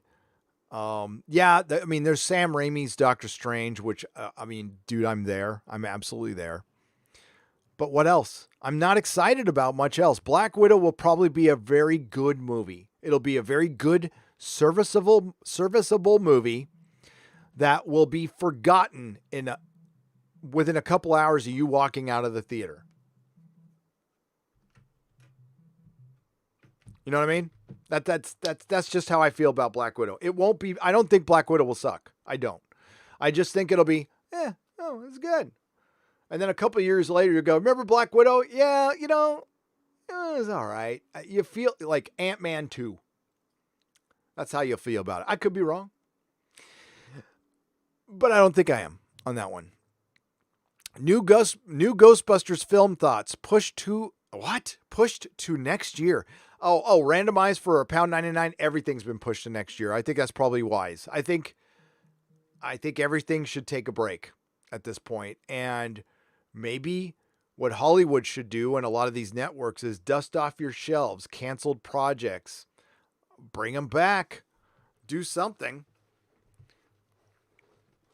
If I was a streaming service and I had like a show that was unresolved, I would get some people together and do I don't know, think of a series that was canceled too early that could use a good send-off, do something like that. No, they're going to have to think they cannot do the same old. Hollywood now has to go to absolute evergreen products, sure things that work. Like Disney's next Star Wars movie should absolutely be a Darth Vader film. No doubt about it. You just take that time in between when he's hunting down the Jedi and you just do a Darth Vader movie. That's it. That would probably get a lot of butts in the seats. But Kathleen Kennedy will probably do something stupid. So Marvel should fast track Sam Raimi's Doctor Strange. That should absolutely be their next movie. And maybe it is. I don't know. But that should be their next movie out of the gate. You need to get that momentum going, because Black Widow and the Eternals is not going to do it.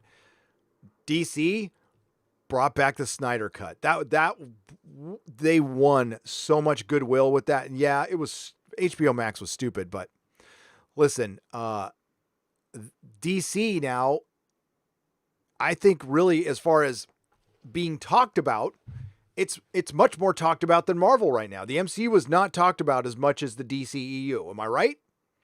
Unfortunately, Jar Jar Abrams is coming, but until he gets there, we got the Snyder Cut, maybe an Ayer cut, fucking Keaton coming back to Flashpoint. Like, people are talking about DC. It's their time. They need to pounce on this right now. They cannot drag their feet. Always weird to hear my name, says Keaton Smith for $1.99. Hail 250K. Well, yeah, when you hear somebody say it out loud, it is weird.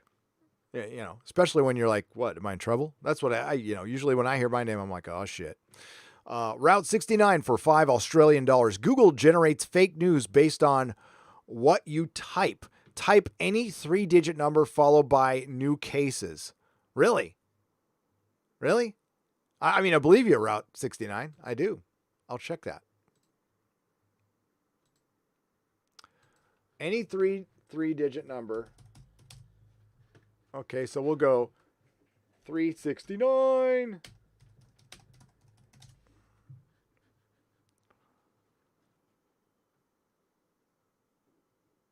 Yeah, Ira. I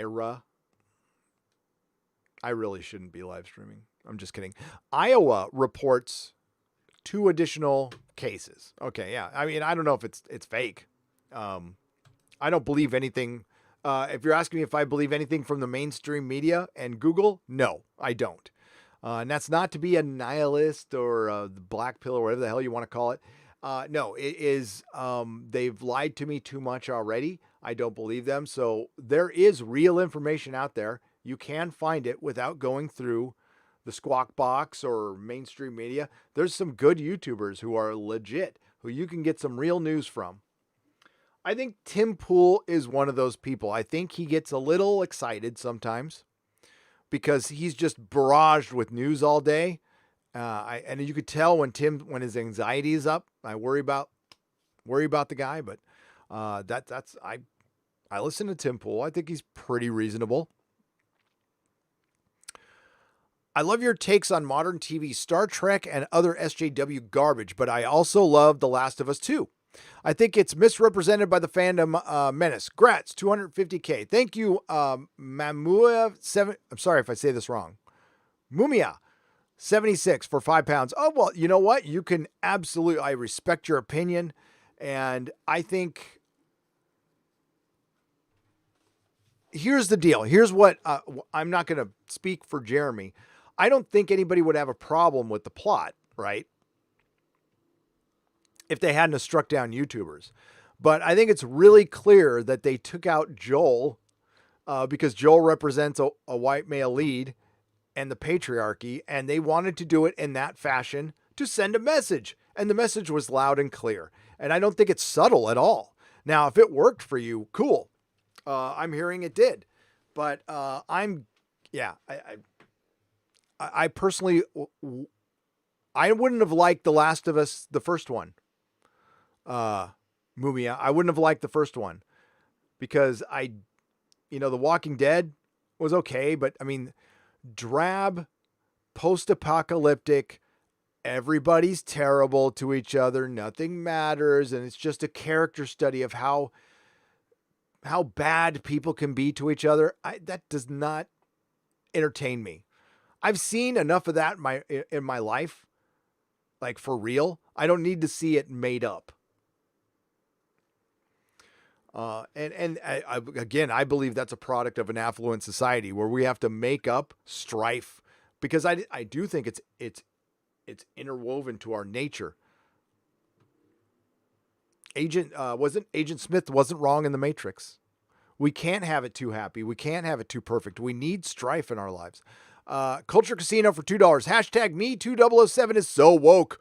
More failures incoming. Oh, the movie's going. It sucks because it has a great director. I'm forgetting his name. Carrie.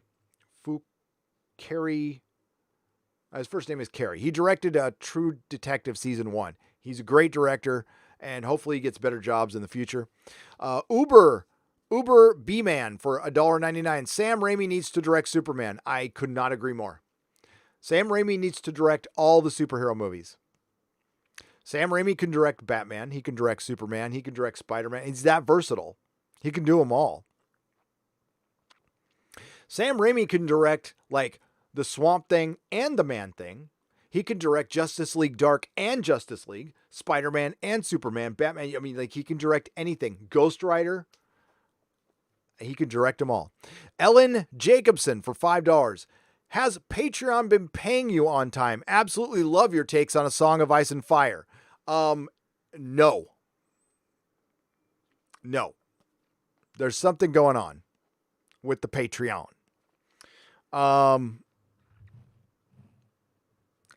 Listen, I have to, there's some higher tiers where I need to deliver some reviews for them, and then we're going to readjust some stuff. We're going to readjust. I'm going to simplify my life a little bit, but there's the Song of Ice and Fire stuff is for Patreon, and so is the Lord of the Rings stuff. And I am currently working on a Tyrion Lannister predictions video. So I read all the Tyrion chapters for A Dance of Dragons, and I've watched a bunch of people's theories. I went on Reddit, came up with my own theories, and then I'll do a video. And you guys will eventually see it. It's going to get to Patreon first, sit there for a little while, then it goes to Nerdrotic Live. Ellen Jacobson for $5. Missed you guys on Friday, but will definitely watch later. Sometimes one has to take breaks from the internet, you know? Love everything you do. Ellen, yes, I know. I took one on Saturday. I was wiped out after that 8-hour freaking awesome. Dude, the group of guys, honestly, it's happenstance that brought us together. So Friday Night Tights was, for the longest time, it was me and Dennis. Dennis left. It was me, Dennis, Susan. Dennis left. Susan left. The channel got too salty for him. And then I brought in Comics Division, who we met in the live stream chats of I Love Comics, England team. And then Comics Division and I did it for a while, and Comics Division is like, yeah, we should bring other people in. We should definitely do it. And then Odin reached out to me and said, hey, we should do something in partnership with Geeks and Gamers. Let's bring some of the Geeks and Gamers. I've said, sounds like a good idea to me. So it was supposed to be Odin, me, and Comics Division, and Jeremy was just supposed to guest on the first show, and he just hasn't left yet. He hasn't left yet. So, and then Az came along. We used to get 2 guests, and then Az came along, and now it's, I think it's turned into what it has. I think it really got kicked off when Mahler and Critical Drinker and EVS were guests, like right after week, and it's been amazing since then. It's been amazing. And Eric July, Young Rippa, who we're going to get back. We love Eric July. Just heard that Neil Druckmann likes The Rise of Skywalker, just as expected from another soy boy, says Christina Nardone for $5. It doesn't get much more soy than Neil Druckmann. It really doesn't. Does Neil, Eric K for $2? Yes. Yes. He's got his little knee pads on. The Talons of Wang Chiang for $19.99. Wow. Congrats on 250K, Gary. Well done and well deserved. Your integrity, knowledge, personality, and passion is what draws people to your channel and what keeps us coming back for more. Nerdrotic is the best on YouTube. Thank you. Thank you.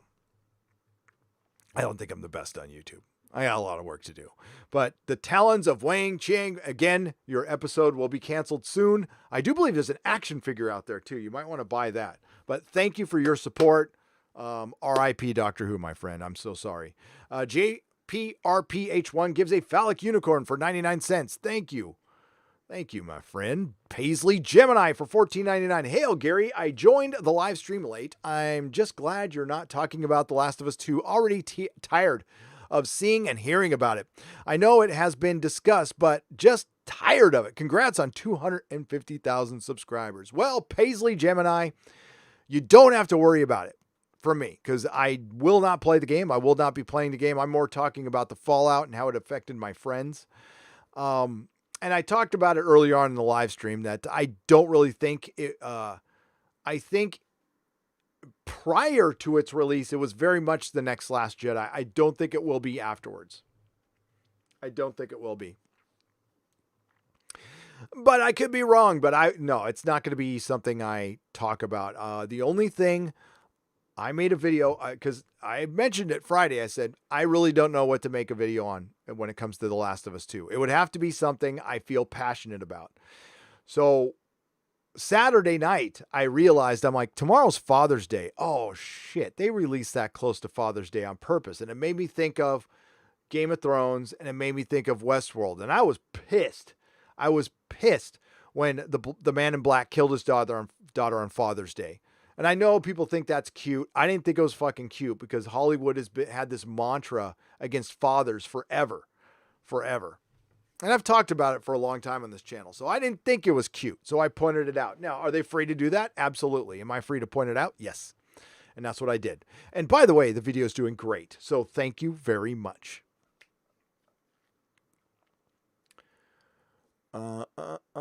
Does anyone have contact info for Dynamite Comics? They are supposed to release the art of the Sky Captain and the World of Tomorrow book, but it's been delayed 4 times in the last year. I want answers. Mark C. They probably just don't. I mean, they probably had COVID problems, right? Beer bug problems. That would be my guess. But Nick Ferrucci gave us a super chat on Friday night. So he might be out there. Listen, Dynamite, by the way, Dynamite emailed me. And so I can ask him, Mark. I'll ask him right after the show because I need to talk to them. I want that book as well. I love that movie. I love Sky Captain and the World Tomorrow. I mean, it's completely just visual and it's just ripping off Max Fleischer's, Superman, but I love the movie. I was there for all the panels at Comic-Con, Mark C. I was there.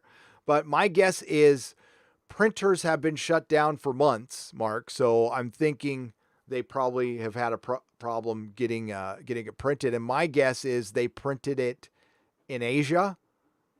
So that and again, that's just my best guess. Norwegian Kryptonian for 55 Norwegian krona. Ashes and diamonds, foe and friend. We are all equal in the end. Two Suns in the Sunset. Pink Floyd. 1983. So that is from the final cut. Right? Two Suns in the Sunset? Or is it Roger Waters? Is it just Roger Waters?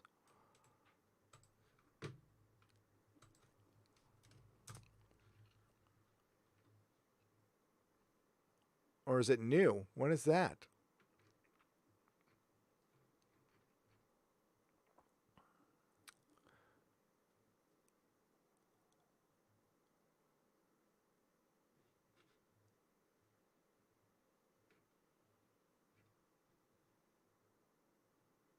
Oh, the one Roger Waters performs Pink Floyd's Two Suns in the Sunset.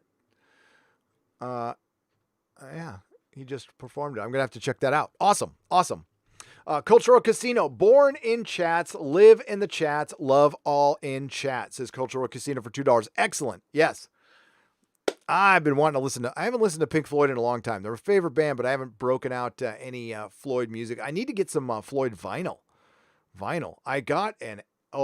I got this epic box set, a vinyl box set of the Beatles. Thing is brilliant. I like vinyl. I don't know if it necessarily sounds better. I know there's a lot of people go, it sounds better. I don't know. I have a crappy, I got one of those record players you get at Restoration Hardware. So it's not hooked to any speakers. I like the packaging. I miss the packaging of vinyl. I love the late 70s and early 80s when there was like naked women on the cover, like the Bow Wow Wow cover, or the cover I was looking at, the National Lampoon, Sex, Drugs, and Rock and Roll at the End of the World cover. The Cars covers. I love the art of album covers, and so that's why I like vinyl. It's not a sound thing. One of the greatest things I own is the Lord of the Rings soundtrack on colored vinyl. If you guys can get those, you can get Two Towers and Return of the King, I think on Amazon still for like $60. But the first one, man, the first one.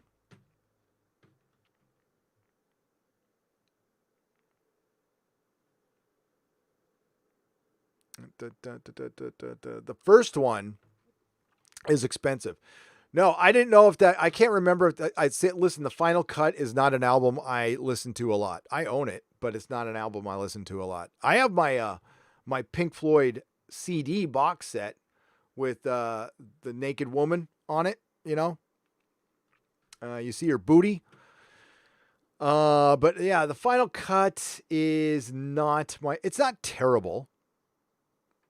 You know, it's got a couple of fun songs, but it's just, you know what it is. It just feels like The Wall extended. That's all it is to me. It's got a couple good songs, but it's not very memorable. And it's basically a Roger Waters solo album. Culture Casino, and listen, we don't have all of Pink Floyd anymore. That's so damn sad. JPRPH1 for $4.99. Great Inquisition last night. This is a super chat makeup to you. Been loving the content. Well, thank you, JPRPH1. I appreciate it. And the Inquisition was lit last night. I think it was one of our best shows. So when that goes up in the Harvey Zone, be sure to listen to it. Tom Brown for $5. Fun talk today. Thinking about doing a channel. Anything you can tell to help. And my son said hi, and he's 9.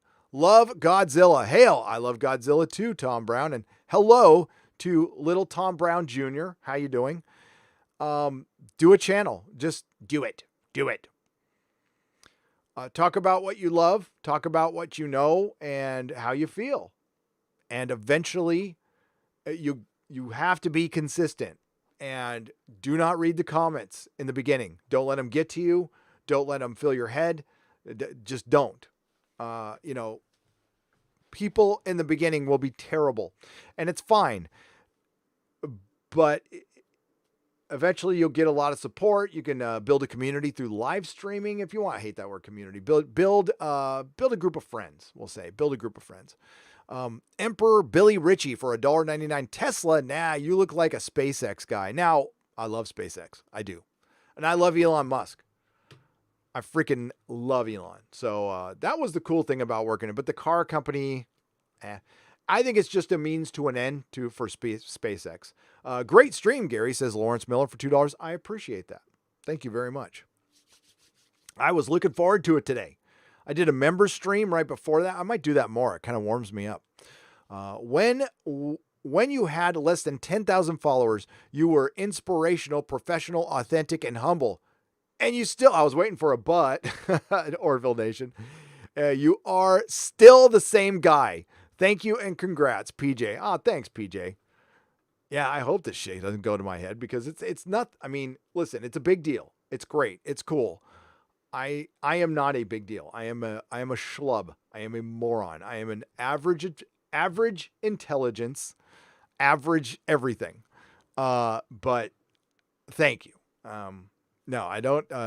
You know what? Shit went to my head at the comic shop. It did. That shit went to my head, and I fell flat on my face. Nature has a tendency to humble me when I start thinking I'm the shit. You know, that's the best example is, and this is a true story. I'm at my friend JD's house. I'm at a party. JD was my best friend in high school. I lived at his house after I got kicked out of my house. It was like the crass house. So it was a bunch of punk rock kids living in a house with no real parental supervision. His dad was a bartender and he was gone during the day. So all day we would just fucking party and do drugs and stuff. And I was at one of these parties and two of the hottest girls there said at the same time, they're all, "Hi, Gary." When I walked in, I'm like, My hair was looking good that day. I had my good leather jacket on. I walk in and the two hottest girls say hi to me. Fucking cannot enter a party better than that. Then I walked right through a fucking glass door. Walked right fucking through it. Yep. Life has a tendency to humble you. Got convicted of a DUI on November 7, 2016. This is Blue Eyed Scorpio for $9.99. Just got my breathalyzer out Friday. Haven't had a sip since February 2017. Glad I found you on Game of Thrones Season 8, Episode 3, because since then, I especially know has helped mentally. Oh, well, that's good. No, you're not alone, dude. I haven't had a drink since October 24th, 1991. Now, when I relapsed, it was on like drugs. I just picked up some drugs. Screw alcohol. I just went straight to the drugs. So I have been sober for 6 years, but 6.5 years now since my relapse. So that's great. That's great. Dude, you're you're past the real hard part. So keep it up one day at a time. Mark C for $10. It's tough not going to meetings though, man. The Zoom meeting shit doesn't work. I'm of a mind to go back to San Diego just so I can go to a meeting. Mark C for $10. Speaking of finding your voice, assuming all goes well, I will be making my YouTube premiere on Clobberin' Times live stream Saturday, 8 p.m. Central Time. Well, that's cool. I'm going to get your avatars mixed up, although I know there's different artists. Come on. Awesome, Mark C, and hopefully the book is doing well. And I'll try to get back to you on the Sky Captain stuff. Buckethead for $10. Buckethead. Thanks, Gary. I thought I was alone in my grief over Star Wars and Star Trek until I found your channel over a year ago. You are welcome. I thought I was alone. Honestly, I saw The Force Awakens. I thought it sucked. I'm like, you know what? Everybody loves this and I hate it. So maybe I'm just old now. Maybe I'm just old. I always thought I had decent taste. You know, I was able to sell comic books impartially for a long, long time and make recommendations. You can't do that if you don't have a broad, decent taste. Shit. I found out I wasn't alone. I found Jeff at the World Class Bullshitters. I found you guys, and I'm like, thank God. Thank God. Joseph Nash for $2. As is to you, as Rich Evans is to Red Letter Media. Absolutely. I would say yes. He was that missing piece to Friday Night Tights, for sure. For sure.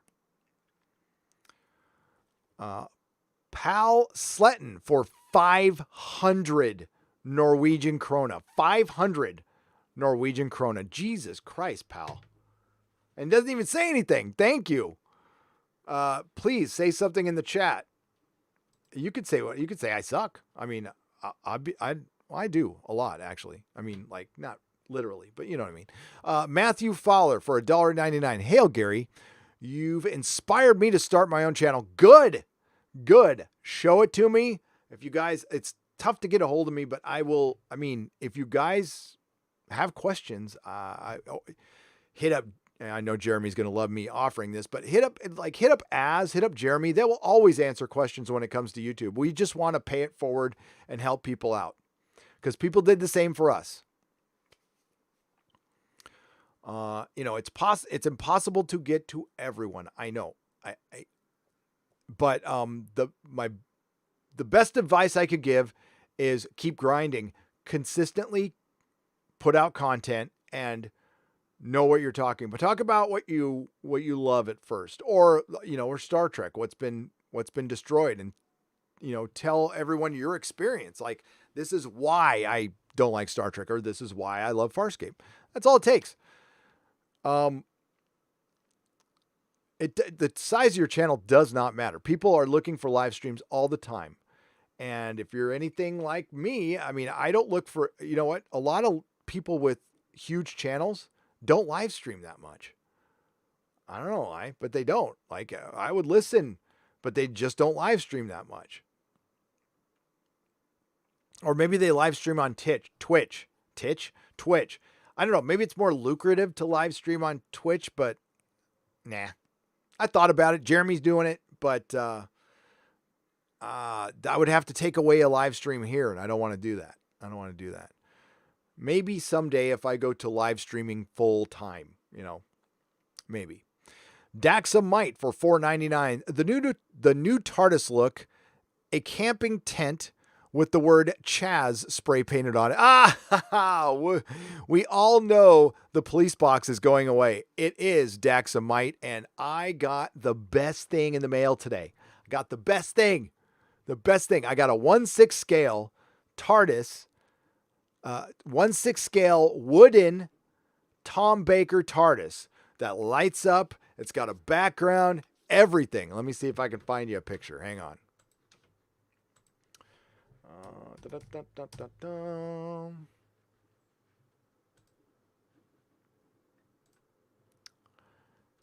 It is awesome.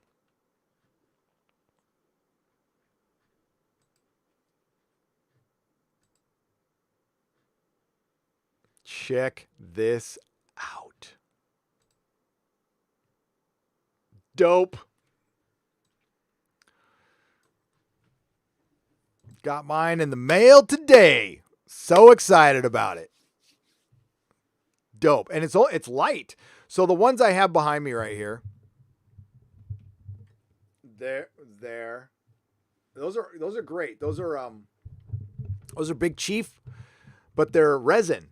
So they can chip and break and they're really heavy, but they're awesome. I mean, you can light them up and they got the backgrounds and everything, but they're more like statues. This is a wooden TARDIS. It was 7 pounds. Ah, fuck yeah. Hello. Let's go back to you guys. It's the little things in life, folks. It's the little things. All right. But as far as the new TARDIS, yes, it will be a spray. It'll be a Chaz TARDIS.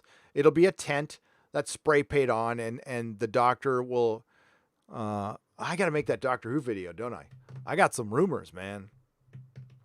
I got some rumors. Okay, I'll tell you a little bit of the rumor.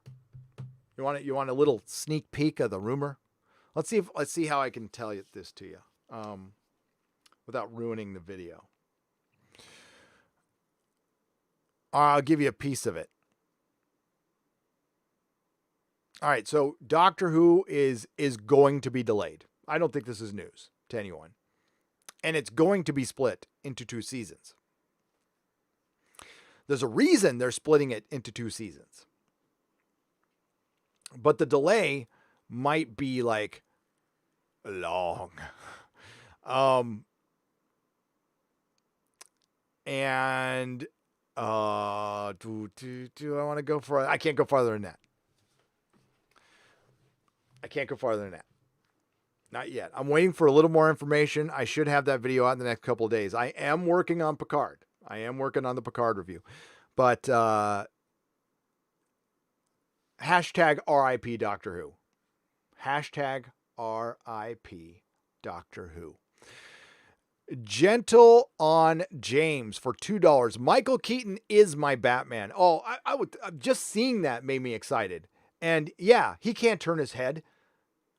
I don't know. I love the first Batman movie. It's an editing mess. It's edited like shit. Okay, I'm sorry. It's technical. I love the style of it. I love the Gotham City look. I love the timeless nature of it. I love the approach. That's real Batman to me.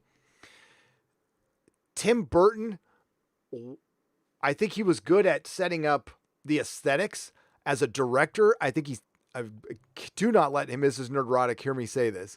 I think it was terrible. It was some of the worst editing I've ever seen. You didn't see Batman fight or do anything. I love that one scene where he's like blocking the sparks are coming off, and that was it. But I love the movie. It's a sloppy movie, but it's fun. It's fun, but it's sloppy. I like Batman Returns. I love Batman Returns. Freaking love that movie. Batman Forever. It's okay. It's all right. I liked it when I watched it in the theaters. I loved it at the time. I loved it. But I hated Tommy Lee Jones' Two-Face. I thought he should have played it more serious and not so maniacal, but whatever. Yeah. And the only thing I like about Batman and Robin is the soundtrack.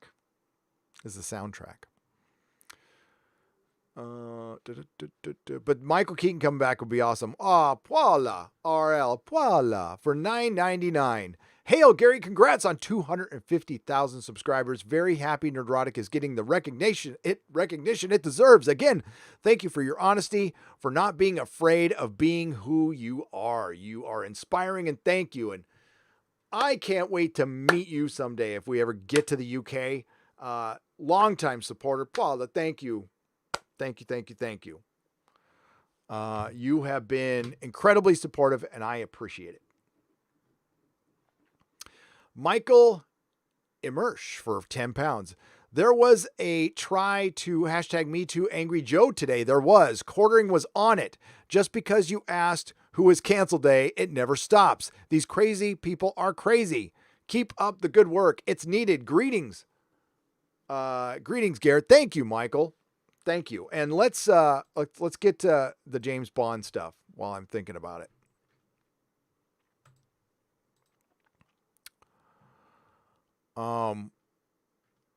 I'll be brief about this. Okay, the weirdest thing. Fucking bots.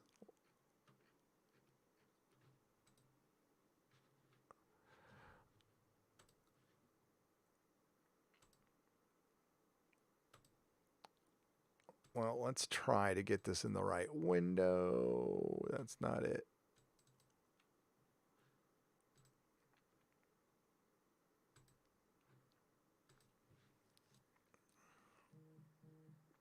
There we go. All right. So one of the best performing videos on this channel, and I don't know why, because it's, you know, this is why, I don't know, YouTube doesn't make sense. All right. So I'll have videos where I spend 3 days on them, and they don't do very well. I got videos that I spent 10 minutes on, and they become one of my best performing videos on the channel. So it's probably because of the thumbnail, but I did the hashtag MeToo007 thing. And it's a video I did at Comic-Con last year on an article, like a positive article. It was written by a female, and it was an article saying, we want Bond to be macho. We want him to be toxic. We want him, not toxic, we want him to be masculine. This is how we love, as women, this is how we love our James Bond. Just like the dudes do, for their reasons, right? So I thought it was a good article to read. It's good to read something from our side once in a while. That's why I go to Bounding into Comics. So James Bond having a daughter. James Bond having a daughter. Whatever. Like, honestly, whatever. But have you noticed everybody's having daughters now? Like, sons have been eradicated from Hollywood. And if it is a son, he's annoying or he's disposable or whatever. And listen, I know there's been a focus on sons. And I know that it's time's up and we do need more female leads and blah, blah, blah. Make new characters, make new stories. There's no reason you have to take over something. Listen, there is no more male of a male franchise, of a male hobby, of a male dominated franchise property than James Bond. It doesn't get more dude than James Bond. It is the ultimate dude franchise. That's it. You cannot make it anything else. James Bond flirts, hits on women, gets laid a lot, loves them, leaves them. He's got a license to kill. He drives awesome cars. He drives freaking motorcycles. He's got villains with braces that are giant. That's my James Bond. So James Bond as a dad is stupid. I think it's stupid. Now, could James, as much as he gets laid, could he have a daughter? Absolutely. A son? Yes. Is he going to be an absentee father? Oh, you bet. They're setting this up so he'll be an absentee father. So we get another bad dad. So we can give James Bond the bad dad trope. Well, we already gave him the abandon. He's abandoned by his parents. So whatever. Let's make James Bond a bad dad. And is this going to be a lesson in is James going to learn humility? Like through his journey, he's going to have that other female 007 and she'll probably die. But through her death, he's going to rediscover his humanity and decide to treat women with more respect because he's got a daughter now. He's going to go Neil Druckmann on us because he's got a daughter. I want to see him fight spies. I want to see him shoot people. I want to see him have ridiculous gadgets and drive around in his Aston Martin and freaking do ridiculous stuff. That's what I want out of James Bond, especially out of, it's sad. This should have been the best run. Casino Royale is one of the best, if not the best Bond movie. I will argue, I don't know, it might be the best Bond movie. Casino Royale. It's fucking great. But it hasn't been a great run since then. And it's because they tried to make it too grounded. Too grounded. Bond is supposed to be fun. Well, we can't have fun in Hollywood or the BBC anymore. That's gone. So a new rumor details that James Bond will have a 5-year-old daughter in the upcoming No Time to Die film.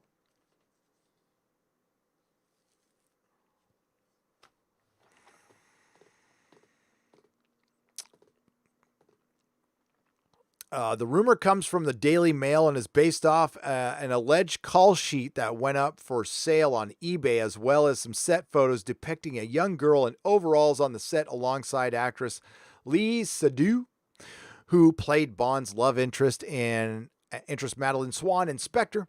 Seydoux reprises her role in No Time to Die. According to the Daily Mail, the call sheet described a screenshot in southern Italy last September, which featured Dr. Swan alongside Lashana Lynch's the first female 007, and a child called Matilda. Or Matilda? I'm going to say Matilda. Played by a 5-year-old named Lisa Dora Schoen. The call sheet specifically states Nomi plots Madeline and Matilda to safety with the island in the background. Set photos show a young girl wearing blue overalls, and I'm glad her face is covered. Okay, that's great. Along with the call sheet and the set photos, the Daily Mail also cited an anonymous source that confirmed Bond would be a dad in the upcoming film. Their source detailed, yes, it's true, Bond is a dad. Daniel wanted to make this Bond film the most surprising and entertaining yet. Daniel is older and his Bond is maturing and... What? We just got a Bond film a few years ago. They're acting like we've had this great journey with Daniel Craig's Bond. I don't think we have. I don't know. Maybe I'm wrong on that one. Daniel is older and his Bond is maturing and looking at life through a prism of fatherhood. But there's a lot more than that to it. I'm sure there is. All right. I don't know. It sounds terrible to me. The source added, Bond has always managed to charm his way into the hearts and the beds of hundreds of beautiful women, seemingly without any consequences. Making him a father opens up a whole new world of terms of drama and story development. Yeah. Don't you want to see a cuck James Bond? That's what we need. The most interesting detail from the Daily Mail source is the idea that Bond apparently doesn't know he's a father. The source explains Bond finding out he's a father is integral to the plot because we need to, you know what? We want a Bond that's cut down to size.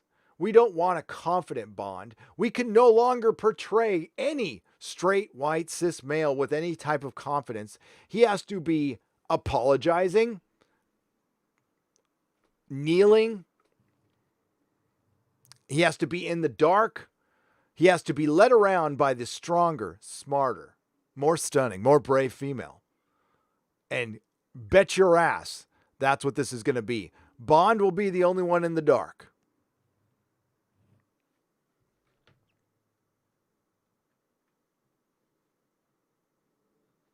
Well, I think Bond should probably be a little more untouchable. He's a fantasy Bond. Everyone wants to be Bond.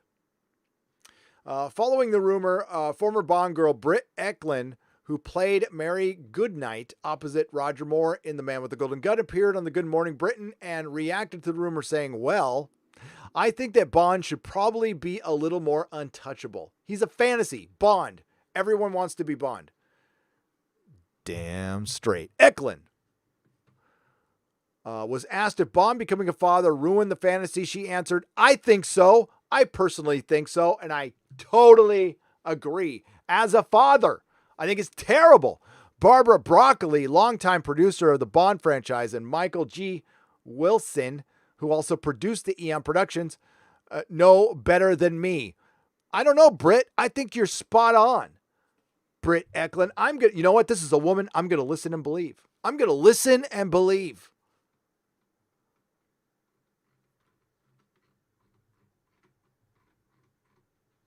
Terrible. Fucking terrible. I'm a Bond fan. I am a Bond fan. Wait, am I as big of a Bond fan as like Jeff is? I'm pretty close. Pretty close. I own the books. Got everything on physical media I need. I don't like the comics. I have a bunch of toys. I have some Sideshow. I have Jaws. He's up there. Roger Moore. Oh yeah. I'm a Bond fan. I'm an Anglophile. I freaking love the Brits. You're awesome. Yeah, fuck that shit.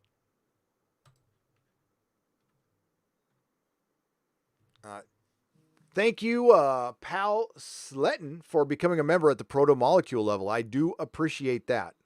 There's a member stream I just did today that you can go watch. Trina Guthridge for $4.99. Can't thank you enough for the Orville, the Expanse, the Witcher. I got my friends into them too. So happy you're at 250,000. Like to say hi to my cousin. Hi, Shannon. And she says, LOL. Hi, Shannon. Hope you're having a good day, Shannon. Thank you, Trina.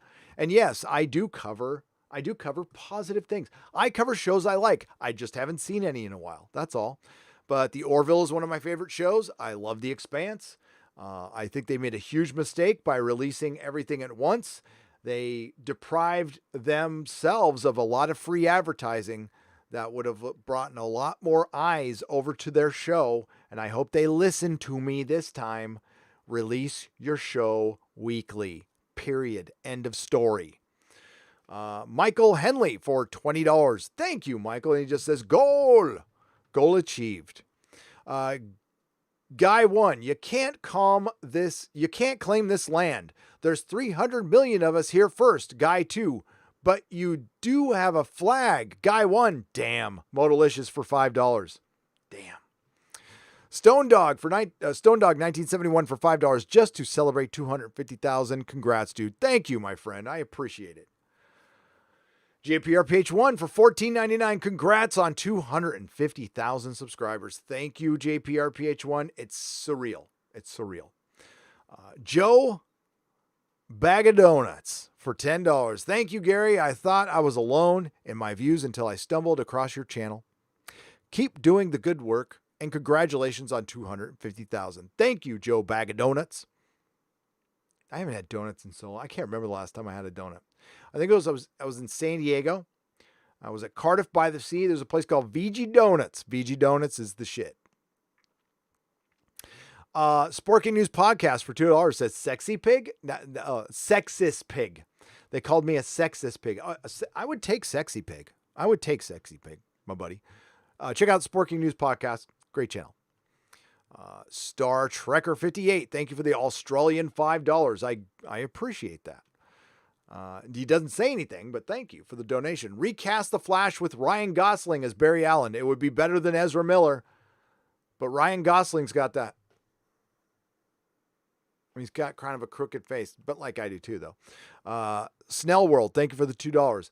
The Packin' for £5. Congrats on 250,000, man. Thanks for your passion and wisdom, for keeping it real and speaking sense and calling out garbage for what it is. Stay awesome. You too, and thank you. Mr. Insanity, thank you for the 99-cent phallic unicorn. I appreciate it.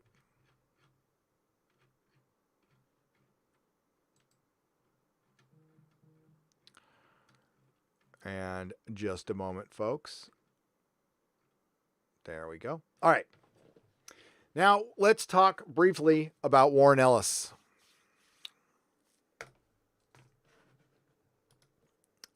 Let's talk briefly about Warren Ellis. I am on a time limit today, so I'm gonna finish this up. I'm probably gonna do a video on this. Okay, I'm just making sure I'm not being ghosted. Hang on. Nope. All right. Excellent. Warren Ellis is being canned. Warren Ellis is a pretty prolific comic book writer. I'm not gonna say you're docked nerd cred if you don't know who Warren Ellis is. If you're just but if you're content creating and you want to be in the nerd sphere, go go study Warren Ellis. Just go see what he's done. If you're not a comic fan, you're probably not going to understand. But you've probably seen Castlevania on Netflix, right? That's Warren Ellis. Warren Ellis is a prolific modern comic book writer, like one of the most prolific modern comic book writers. Garth Ennis, Warren Ellis, Grant Morrison, all part of that European bunch that's they're all kind of Alan Moore Juniors, but in a really good way. And if you want to, and not just on both sides of the pond, I would put them up there like Ed Brubaker. Like great modern writers to me are Jeff Johns, Matt Fraction, Ed Brubaker, Warren Ellis, Grant Morrison, Mark Millar, Garth Ennis. You know, these are all guys I like. They all probably know each other. So Warren Ellis had a forum back in the day. And somebody who ran this forum used to work for me very briefly at the Comic Outpost, but she worked for me. There was a lot of she's in this forum. So Warren Ellis is being accused of grooming, which is getting laid, probably. It's using your fame, or this is their definition, not mine. So it's using your fame to get laid. You dangling the possibility of all that sexy work in comic books, to get laid. Now, there are women out there who most definitely, by some news just came across my way. I'm going to have to probably do a video on it right after this. So where was I? So, Warren Ellis is getting canceled because he flirted with a bunch of 20-something year olds in his forum. And, he's got game. And he did what every rock star would do. Now, this is, there's a time where if you would have told me this was happening in comics, I would have said you're insane. But some women are attracted to fame. Men are attracted to fame as well. And sometimes they'll use that to their advantage, right? To try to get laid. Whatever. Do what you got to do. You're consenting adults. Well, one of the women, and I don't have all the information, okay? I don't. So if he did something creepy, if he talked to underage girls, then he should definitely probably, well, no. If it was underage girls, he should pound sand, get the fuck out. That's it. But if these women were adults, like can vote, live on their own, they're paying rent, I'm going to treat them with the respect that they asked to be treated. I'm going to guess they're adults. And they can make decisions for themselves. And they won't coerced by the bad comic book writer man. Okay, for one, just because you can write comic books doesn't mean you can do anything else in your life good. I don't know why so many people hero worship writers, okay? Garth Ennis is a decent writer. As a dude, I don't know. I've heard good and bad. Warren Ellis, I don't know. I don't think these guys are gods or anything. They write fictional stories pretty well. All right. And that's great. But apparently one of these girls has spoken out, and I can't show it on Twitter, but I was trying to look into this. I'm like, is this legit or is this just flirting? It caused Kelly Sue DeConnick to give one of the most rambling, idiotic videos I've ever seen on Instagram because she felt like she had to make a statement because she's really important because she's a comic book writer. Yeah. And she was a member of that forum and she's friends with Warren Ellis. Well, all this shit we're seeing, all these nasty creators who attack fans, you know where a lot of them came from? The Warren Ellis forum. The Portland Mafia, Warren Ellis forum. This whole thing that's infected comic books. So, they're all looking like hypocrites now because their buddy Warren, and listen, these people were all willing to cancel each other, cancel fans. If you don't like my politics, don't buy my books. Now they all of a sudden want to self-examine. Now they want to check all their behavior towards each other, not towards the fans. They don't give a fuck about the comic book store. They don't give a fuck about the fans. They care about their fame. They care about their fucking fame. Tell Kelly Sue DeConnick, if she was a dude, she wouldn't be getting jobs right now. She's an average writer. She's not terrible, but she ain't that great. But she gave us that Captain Marvel that everybody loves so much. So Warren Ellis is getting canceled, and I think it's just because he flirted with some girls a lot, and some got jealous. Well, one of the girls accusing him, by the way, she's got a Discord with 35 other women that they're talking about internationally. So this might be like Warren Ellis loves him and leaves him, just like James Bond. And then they all go and complain about him in a Discord. I don't know.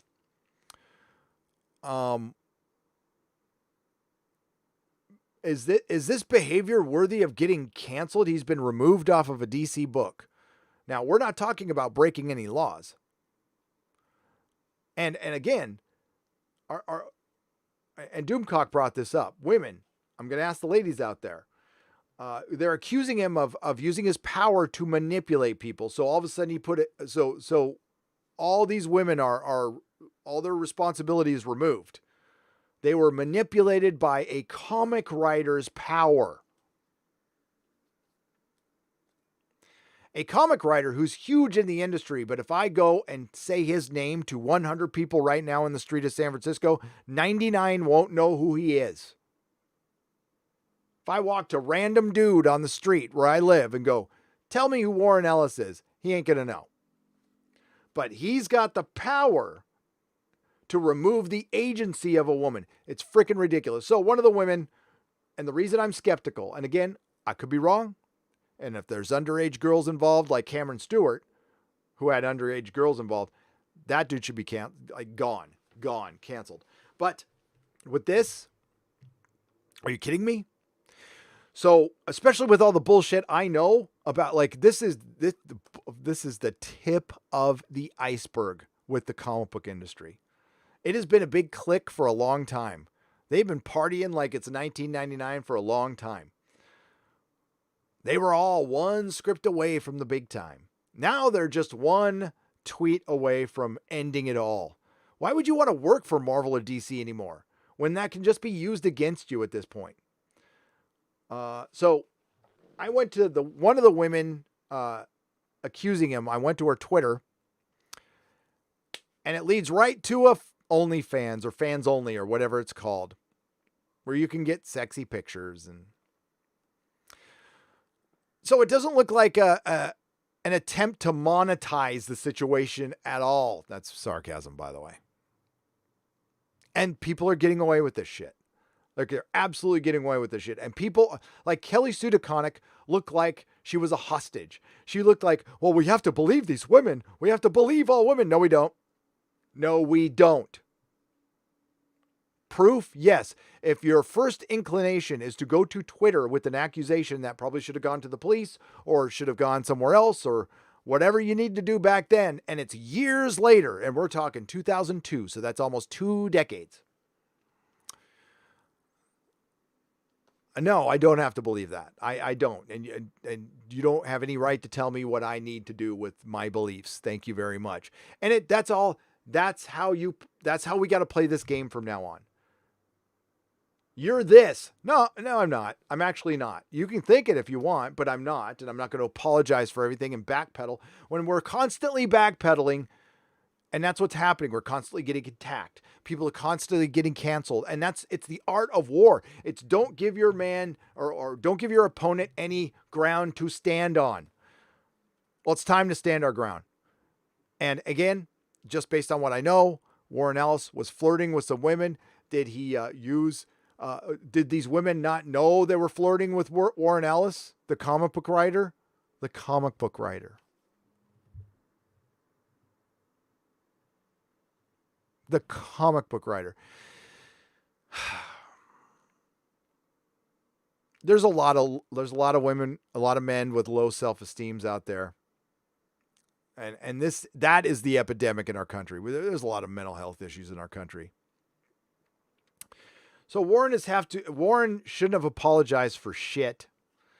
And unless he actually did something wrong, but I haven't seen it. And Kelly Sue DeConnick was just like talking out of both sides of her mouth and I need to believe all the women. No, you don't. No, you don't. It's fucking ridiculous, but it makes the comic industry the biggest clown show that it always was, basically. And as the comic industry is falling apart, now we have Ellis Gate going on when we need people making good products, treating the customers with respect. If you want to even, I mean, it's not a matter of survival anymore.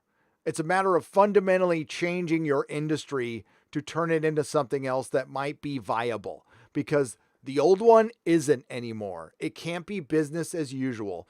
So instead of thinking solutions, which everybody had a long time to think about some shit to fix the comic book industry, Marvel comes out with fucking variants and the creatives start to cancel each other. So everybody just gets screwed. Just go get screwed.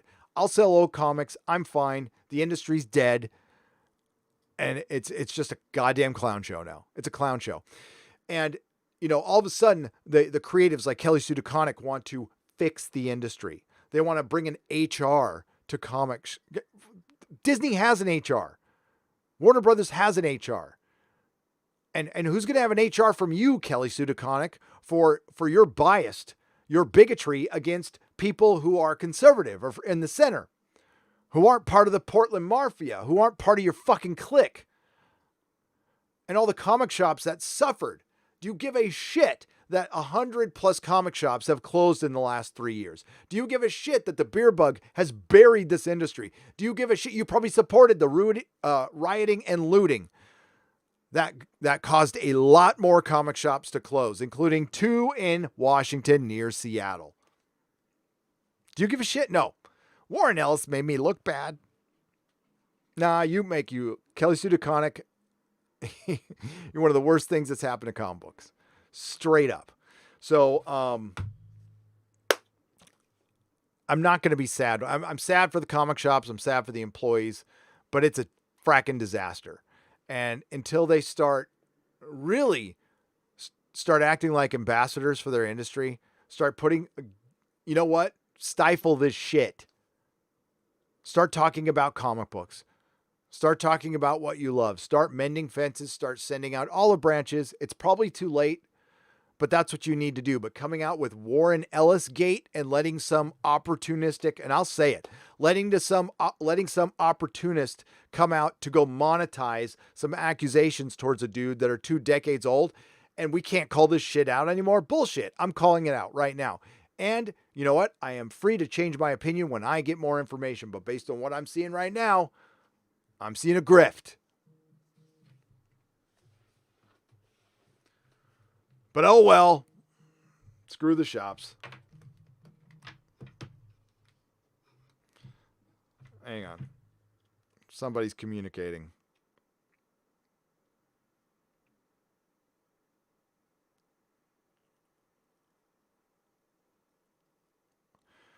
Apple TV releases teaser for Isaac Asimov's Foundation. Thank you, Mrs. Nerdrotic. Cool. I don't want to run the teaser. I'm afraid I'll get a copyright strike. But so there's the Warren Ellis thing. If I find out more information, I'll let you know. Comics are screwed. That's all I'm going to say. It's like it's just one bad thing after another. But it's one big click. That's the way it's always felt. So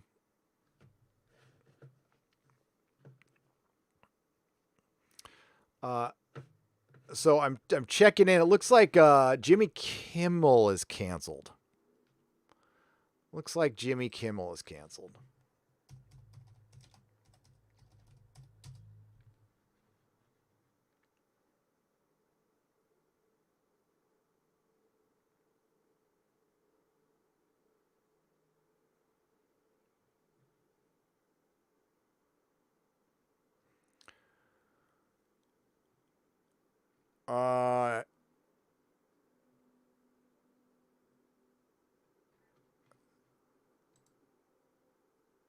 So this is a day old.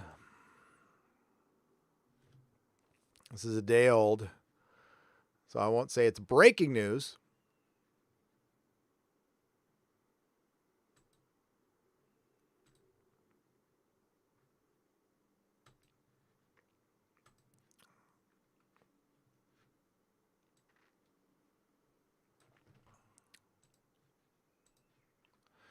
Jimmy Kimmel used bad words in imitation Snoop song in 1996.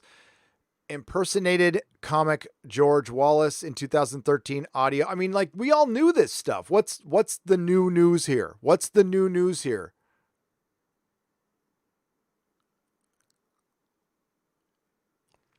Exclusive. Jimmy Kimmel, who urged actor Tom Arnold to release an alleged N-word tape of President Trump in 2018, admitted years ago that he imitated rapper Snoop Dogg's voice for a track in a 1996 Christmas album, an original song in which Kimmel used the other word several times. The admission came, this is ridiculous, by the way. This is ridiculous. We're getting ridiculous here. The admission came in January 2013 podcast obtained this weekend by Fox News. In the podcast, Kimmel also changed his speech pattern, and oh my Lord, was he being a comedian?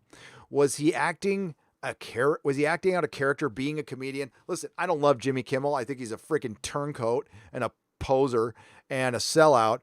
But seriously, in an attempt to adopt the voice of black comedian George Wallace in what host Adam Carolla called Kimmel's crazy black voice, Kimmel acknowledged imitating black people on other occasions as well. Kimmel, who is slated to host the Emmy Awards this year, I think they might be asking Ricky Gervais back at this point, announced last week that he's taking the summer off amid a brewing blackface controversy.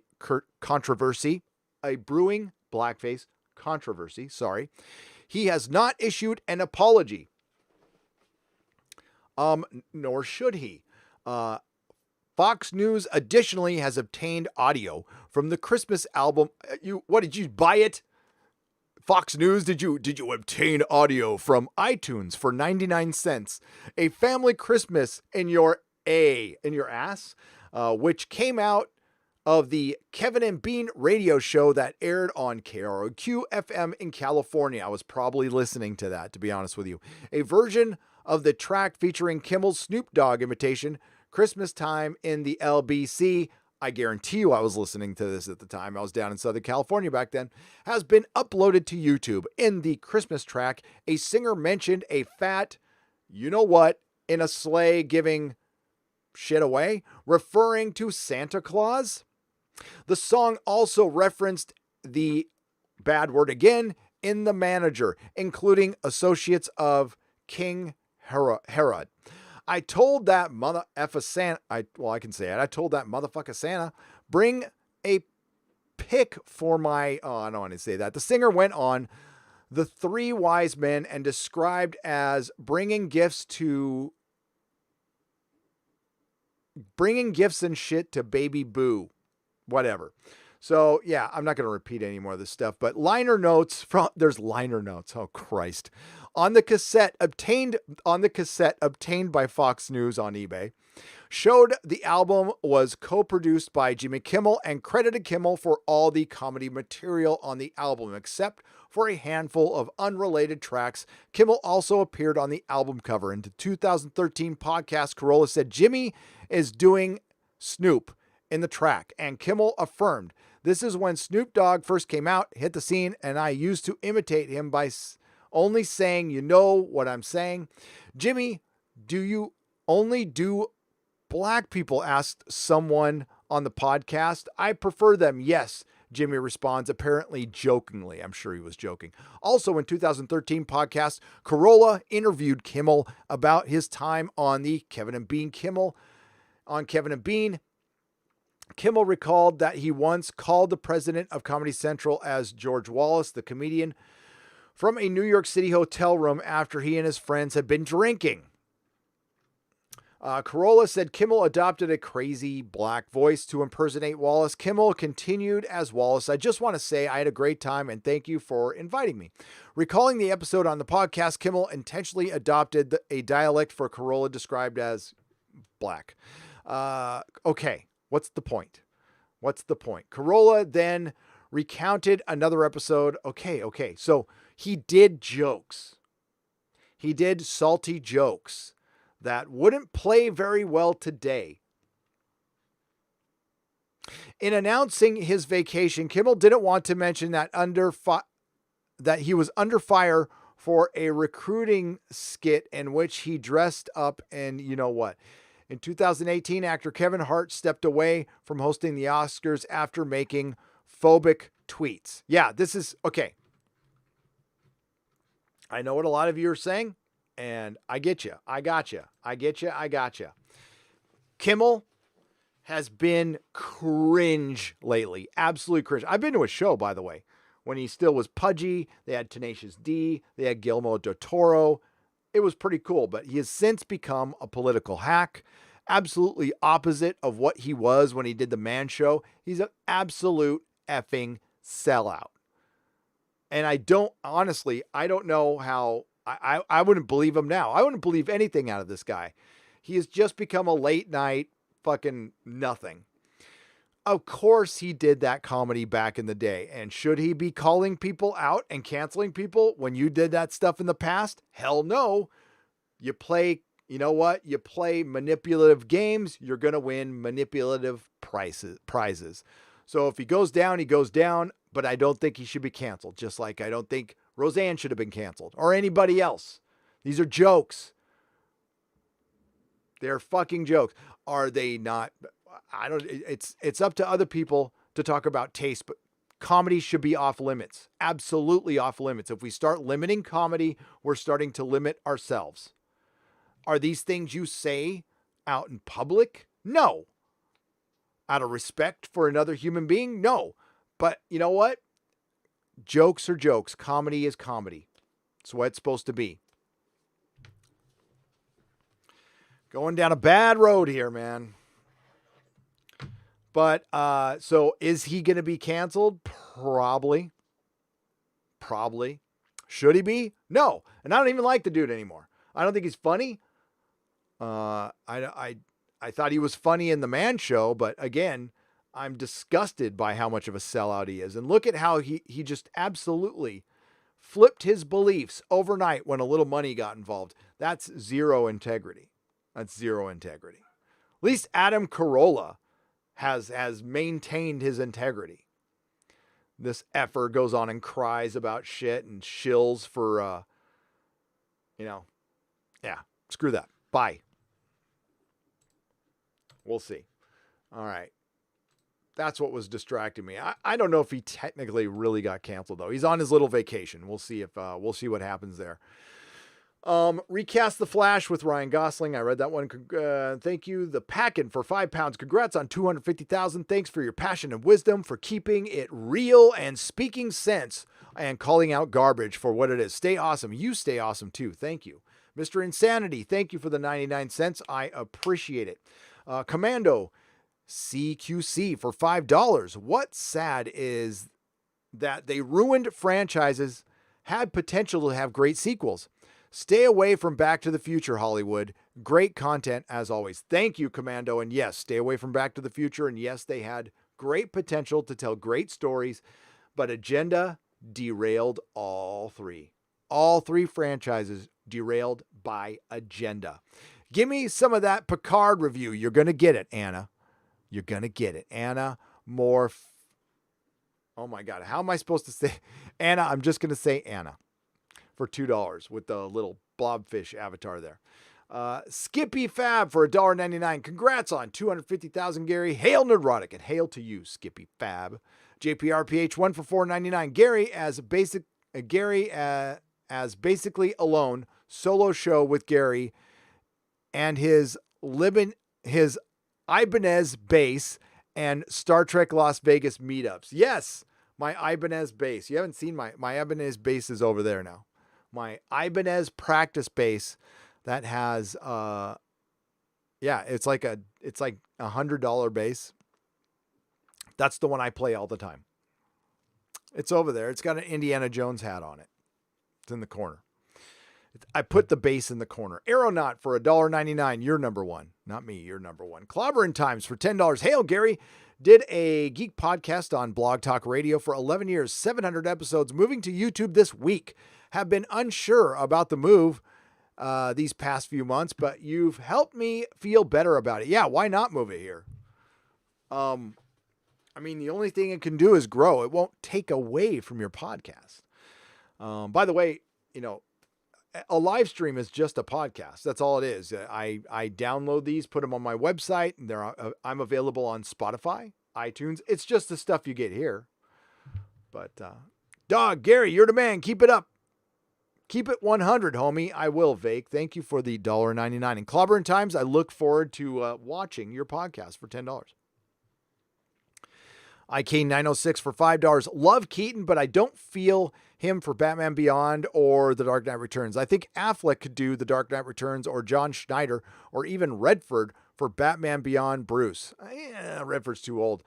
Kane, you're thinking too comic accurate. I would do it for nostalgia. I think it would be a good chance to bring Keaton back, but I don't think he's visually accurate for either one, but they're not looking for that.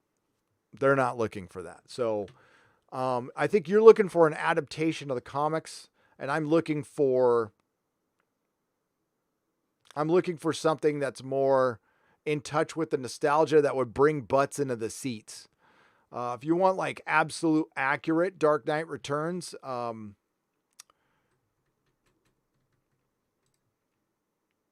you'd have to find an actor who's in great shape, who's in his 60s. Kind of like, what's his name in Avatar? I forgot his name now. Stephen Lang? Something like that you'd have to find for Batman. But I think Keaton would be great. And I think Batman Beyond would be a very tough sell to a producer. You put Keaton in there, they get it made. I think it would make the fans happy.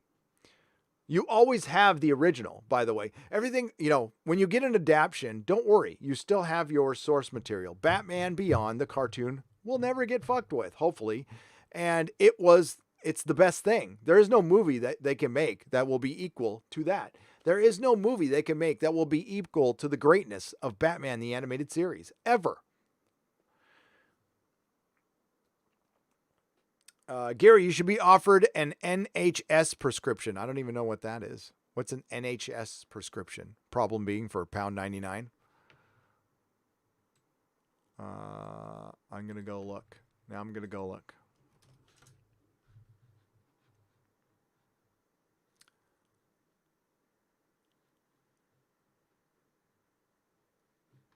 I put NHS. It says, if you think you've been exposed. No, I haven't been exposed. I don't think so. I feel great. Tesseract for 2 Canadian pesos. Did you get the magnet yet? I went to the P.O. box today, Tesseract. So yes, it's in there, but I haven't opened anything. As a matter of fact, that stuff is still in my car. It's locked. Don't worry. J. Paula 821 for $5. My truck. I don't have a car. I have a truck. FJ Cruiser. It will be a cold day in hell when I give Hollywood money after what they've done with supporting rioters and destroyed lives and pushed communism. Yep. Hollywood's going to have a hard fucking time, and they better start embracing capitalism again or fall. Detritus for $2. Boyega went after the quartering. EVS on Twitter. I saw that. I watched that whole thing go down. I don't think Boyega really understands their position. I don't think he understands the nuance. Drive-by commenter for $5. Hi, Gary. The channel Human has a vid called Why They Ruin Our Favorite Movies on marketing, rage bait, and exploiting social media backlash for ad money, which they do. Oh, yeah. Captain Marvel. Modalicious. If you're open to Texas, I'm there for issues of Fight Man. Oh, there you go. I am open to Texas, Modalicious, for $2. Black Tiger 001 for 2 Canadian pesos. Just got off work. Keaton is back. Yes, please. They're in talks. It's still a rumor. Steven Yarnell for $4.99. Doomcock was right. Blu-ray players connected to the internet will censor your movies. This was a test run. Yes. Don't connect your Blu-ray player to the internet at all. Just don't do it. Get a region-free Blu-ray player. They're cheap. I have one right here. Got one for $100. It's not connected to the internet. There's no updates required. It won't play 4K, but who gives a shit? I think 4K is the last physical.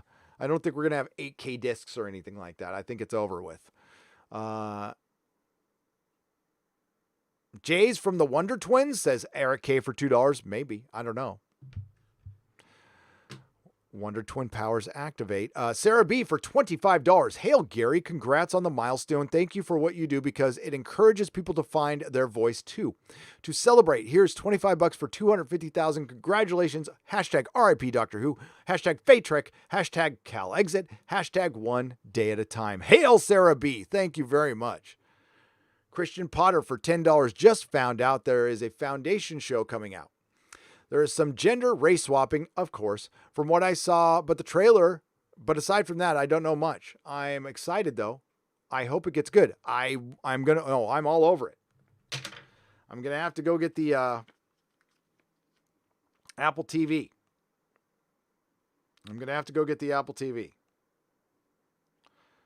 By the way,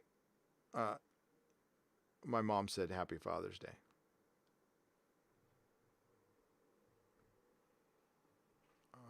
Yes. Apple TV releases teaser for Foundation.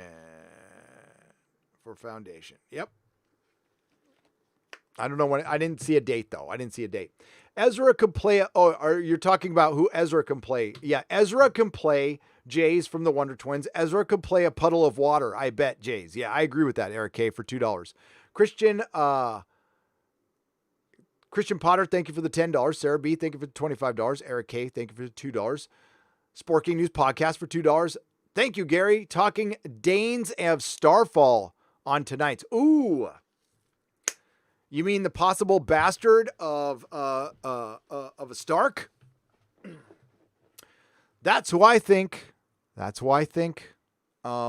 Star might be. Maybe. I haven't fully thought out that theory yet, my friend, but I'm just thinking the dark lock of hair, the connection, you know what I mean. Picard sucks for $1.99. Gary, you missed 3 hours of super chats on Friday Night Tights. I have to look. I think it was just a couple. I mean, I don't know. But I did talk about, doing a super chat square up, but there was a bunch of people who said they missed the super chat, and I went back and I read them. I just don't think they stayed for the entire 8-hour show. The show was 8 hours, so you have to be sure, because I did go back and start from scratch again. But yeah, I'm sure I missed a few, and we're gonna do a square up on tomorrow. Like I said earlier in the show. IK 1906 for $20. New Flashpoint rumors say Affleck retconned for Keaton. Keaton is old and retired Batman, but will explain where he has been since Batman Returns. Batman Forever and Batman Robin won't exist. Keaton is a mentor and to the new Batman Batgirl. IK 1906, that is far too specific. I don't know about if I believe that rumor. I think it'll be Keaton as Bruce Wayne. That's what I think it'll be. IK 1906. If it happens, if Ezra Miller is starring in the movie, it will flop. Sorry. Siberius for $5. If Charlie Hunnam was a better actor, he'd be my choice for Barry Allen. I think he's better than Ezra Miller. Yeah, he's a little one note though. I got you. Ezra Miller as Zatanna. Cut the check, says 200 Watt Studios. That's good. Gary, sing the song. I feel pretty, witty, and wise. I feel pretty. I feel witty and wise. Eric K for $2. I'll sing for you. That was barely singing though. John Keeley for £5. Gary, if the proposed The Sandman Netflix series eventually happens, would you be who would you fan cast to play the Endless? Oh, dude. I will get back to you on that one. I will write that down and talk about that on the square up because that's going to take some thought. I can't think of that off the top of my head, but I would, I was really good with Matthew Ryan as Constantine. I know he's not endless, but he'll be part of it too. Mr. E.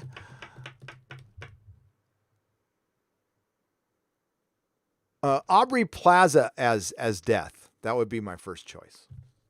And we'll have to go with there, but I got to write this down. John Keeley. 5 pounds. Death. Square up. Okay. Thank you. Thank you for the super chat. Thomas Blue for $5. After Farscape, Bryn Browder and Claudia Black went to Stargate and continued their romance. They made such a couple. Yeah, I heard people weren't happy with that, but thank you, Thomas. Yeah, I did hear that. Flicks by Cody for $2. Leave Vader alone.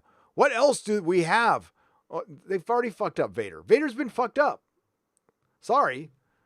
But I mean, like, I never need to see him as a kid. That messed it up for me. Lord of the Rings Galadriel series. We see Celeborn, who plays. Well, Lord Thoth for 2 Canadian pesos. That's the problem I have with a Galadriel-led series. Celeborn will be cucked. It'll be Cuckaborn. And I don't know about that because he is a big deal. He was already like reduced a little in the films, which is fine. I like Galadriel. I don't want a female-centric Lord of the Rings. Hell no. No female-centric shit. I don't want a female-centric show. I don't want a male-centric show. I want an equal show. Would love that comic stream. Dying to make my graphic novels in reality. Stuck between wanting to see them in my hand and wanting to have great quality. Black Tiger 001.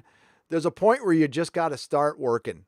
There is. I mean, like, this is my argument for George R. R. Martin. You know what, George? I think the fans would take 80% from George. I don't think it needs to be your 100%. I think there's a point where you just need to write something and it's not always going to be 100%. You just need to put some stuff out and not another fucking history book. I'm talking to George, not you. But there's a point where you have to work. You can't be stuck the whole time. Because then you start beating yourself up. Just work. Just work through it. Hail, Gary. How has someone like Andrew Dice Clay stayed below the radar of the tabid SJW community?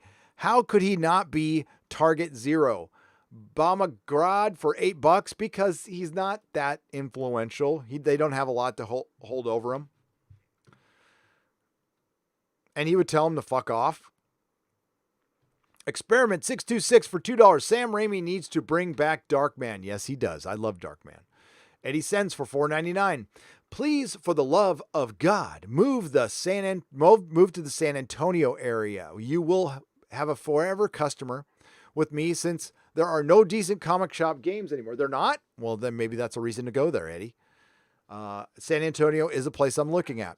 Ultra Terran for £5. Thank you for the unicorn. I appreciate it. Louie the Plank for $5. Any hope that we will get a good Fantastic Four movie, or is Marvel too hopelessly woke to do it justice? No hope at all. Sorry. You will get the Disney version of Fantastic Four, and I'll just leave it right there. Bear Me to Brett for $5. The Last of Us 2 Reddit is hilarious. I will have to check it out. I bet you it's good. Congrats, Mr. Beak. Batman and Robin flopped, but at least Joel Schumacher put Robin in the Nightwing suit. But so much for equality. No nipples on the Batgirl suit. You are right, Peppermint Oil Capsule, and I will always hold him to task for that, for £5. Fred W. Monzu for $4.99. Congratulations on reaching 250,000 subscribers. Thank you, my friend. I appreciate it. Dwayne Longhofer for $19.99. Thanks for everything, Gary. I'm 59 and I'm always learning. Yeah, me too. I found you through Critical Drinker. We see eye to eye on many things and share common YouTubers. Not here for an echo chamber, just confirmation of ideas. Yeah, you're not going to get an echo chamber, not my chat. I love, and thank you, Dwayne. Thank you for the generous super chat. Thank you very much. And we're glad to have you. And we love the drinker. I love Pink Floyd, but Roger Waters is a hateful SJW. Andre Fernandez, you are not wrong. You are not wrong. I'm not going to argue with you. He's a bitter fucking SJW, and you know what? He's an asshole. He treated people like shit, like absolute shit. Screwed over David Gilmour, screwed over Richard Wright. I mean, like screwed them all over. But he was a good talent. Vinyl needs good hardware. I hear an MP3 right before a vinyl on good speakers. I could tell the difference 2 notes in. John Doe, I believe you. I would rather listen to vinyl, but it's just I love the record album. It's a piece of art. I frame them. I actually frame them. I love vinyl almost as much as I love comics. I just had to pick one. Now I'm just cheap with my vinyl. I go to thrift stores or swap meets and stuff like that and buy a bunch of records. I have a lot.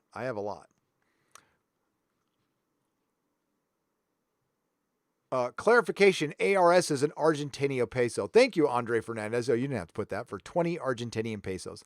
Brendan Lucas for £5. Yes. Would you be willing to look into Chris Avallone cancellation? Like Warren Ellis, Avallone wrote Star Wars KOTOR 2, Me Too'd, but didn't do anything. Yeah, I'll look into it. Yeah, Brendan. If he needs a place to come and talk, yes. Because I am not bending the knee to any of that shit. You have proof or you piss off. I already saw the Vic Mignogna thing go down. It's like, fuck that. No. Is he flirtatious? Did he piss off some coworkers? I don't care. So what? Are actors flamboyant? Do rock stars use their fame to get laid? Are most of the women okay with that? They know what that exchange is. So to use it against somebody, especially, listen, I don't mean to besmirch your character. I don't judge anybody for whatever they decide to do for a living. And if you want to be a sex worker, go ahead and be a sex worker. You will not get a judgment from me. But with being a sex worker, I'm going to question a few things about your accusations. And if you say, well, you shouldn't judge me like that, well, life isn't fair. Adkins may project the final cut just came out. See review on Sea of Tranquility, where Pete Pardo reviews it. Pink Floyd, the final cut, the 1983 album. Yeah, it didn't just come out. There might be like what is it? Some outtakes from it. See, I'm coming from it. I don't know. Somebody mentioned a Pink Floyd song, and I'm like, is it from the final cut? And they put a date in there, and then it looks like that Roger Waters re-sang it, not re-sang it, but came out, and I don't know if there's a new cut. I don't care. I really don't care. But I don't have any knowledge of this situation. So you are, by saying Atkins may project, the final cut, it just came out. So what's an Atkins May project? I have no idea what that is.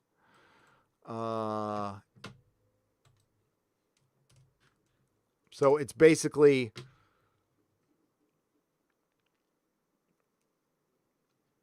it's a metal band? Okay. Yeah, I've never heard of them. Not that into music anymore, my man. I'm 50. I'm losing it. Andre Fernandez. Gary, looking for a pic is a grandma. What? Gary, looking for a pic is a grandma looking for her wedding photo album. Oh, it looks like, yeah, that's me looking for a picture. Yeah, exactly.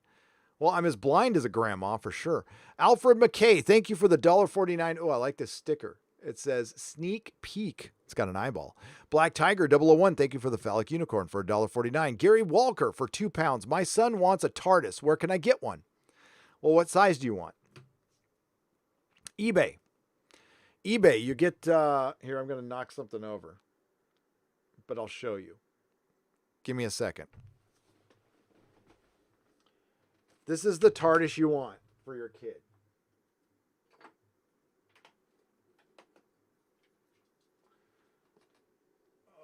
This is the closest one.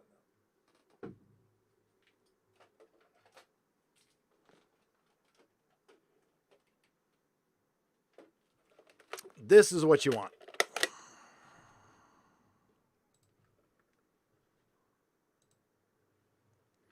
Get one of these. They fit your little action figure, right?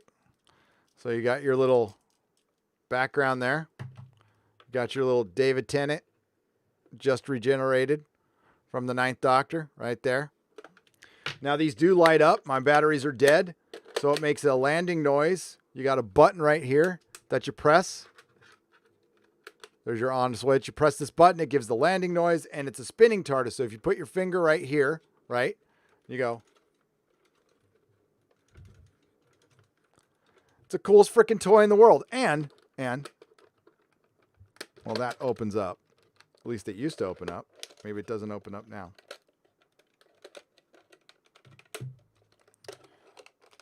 Yeah, there it goes. And the phone, it opens up. This is the coolest fucking toy. So that's what you want. These go for 20, 30 bucks on the internet, and they're absolutely brilliant. Those are the best TARDIS. And you can find some of these. This is a beat up one. But these are actually really, really well done action figures. Doctor Who figures are the best ever made. They're still, I mean, this is a bad example because this is a beat up one, but the paint jobs are great and you could still play with them. Not that I play with my action figures, but my kids played with them and they're not over articulated. So they're not statue figures. Yeah, they're brilliant. They're absolutely brilliant.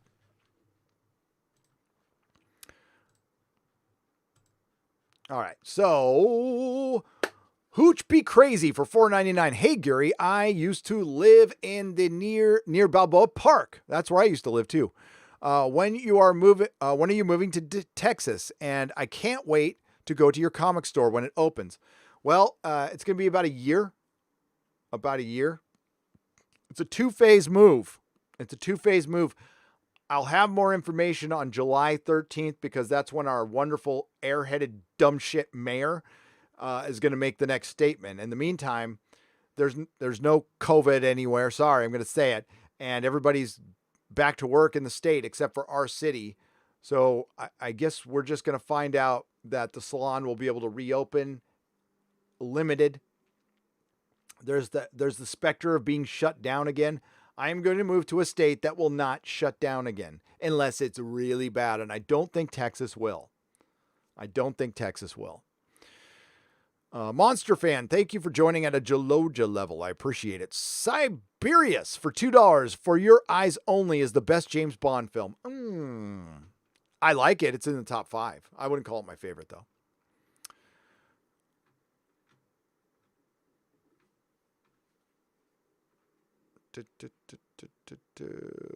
James Corden YouTube recently interviewed Tennant and the Mindless Children. Thoughts?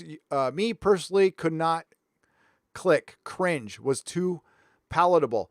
Coughtron, I couldn't get through it either, but it might be part of my next video. Thank you for the $5. Cesario JPM for $5. Benzai Wanzu Mance, long life, live 10,000 years on Nerdrotic for Nerdrotic for his 250,000 subscribers. The James Bond news isn't going to make Jeff on World Class Bullshitters happy. No, it's not.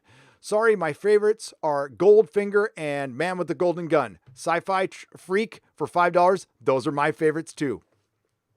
And I know they're not the best. Live and Let Die is my absolute favorite.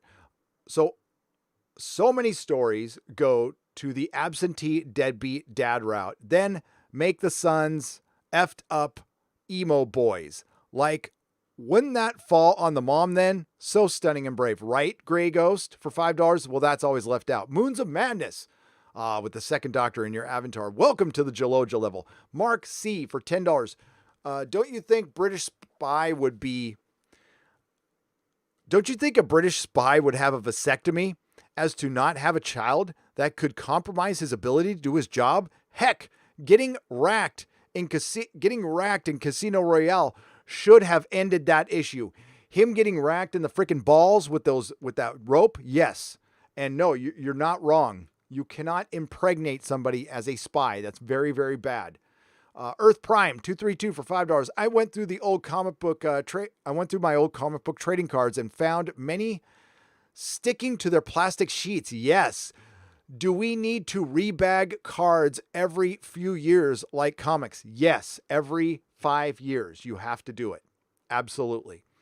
Thinking of selling Star Wars collections? Thoughts? Trent M for $1.99. Contact me at GaryNerdrotic.com. Let me know what you have, and I can tell you if it's worth it or not, or if I want to buy it or somebody else wants to buy it. Let me know. I mean, you'll find a buyer. You'll find a buyer, but you should always wait. Don't just give it away. It's easier to keep stuff, put in a box, store it, because the more you wait, the more valuable it will become. Can we get Lady Gravemaster on Friday Night Tights, says Snell World, for $5? Well, she might have to work on the show. We're going to have to get her working on the show. That's for sure. I thought he was getting canceled for the Megan Fox interview, and that was not released. Basically said Bay said what everything thinks. Bay said what everything thinks. Yeah. So there's also an interview with Megan Fox where she said she was sexual. I don't want to get into it. Underage sexualization. Not good. Steven Steele for $4. Thank you for the cupper. Frankie Scrolls for $5. Gary, can I shout out my game on Itch? What's that? I was inspired by the Phantom Menace to learn to code and create my own thing. Search for the All Night Cafe on there. Yeah, of course, Frankie. I don't know what that is, though. I don't know what any of this is.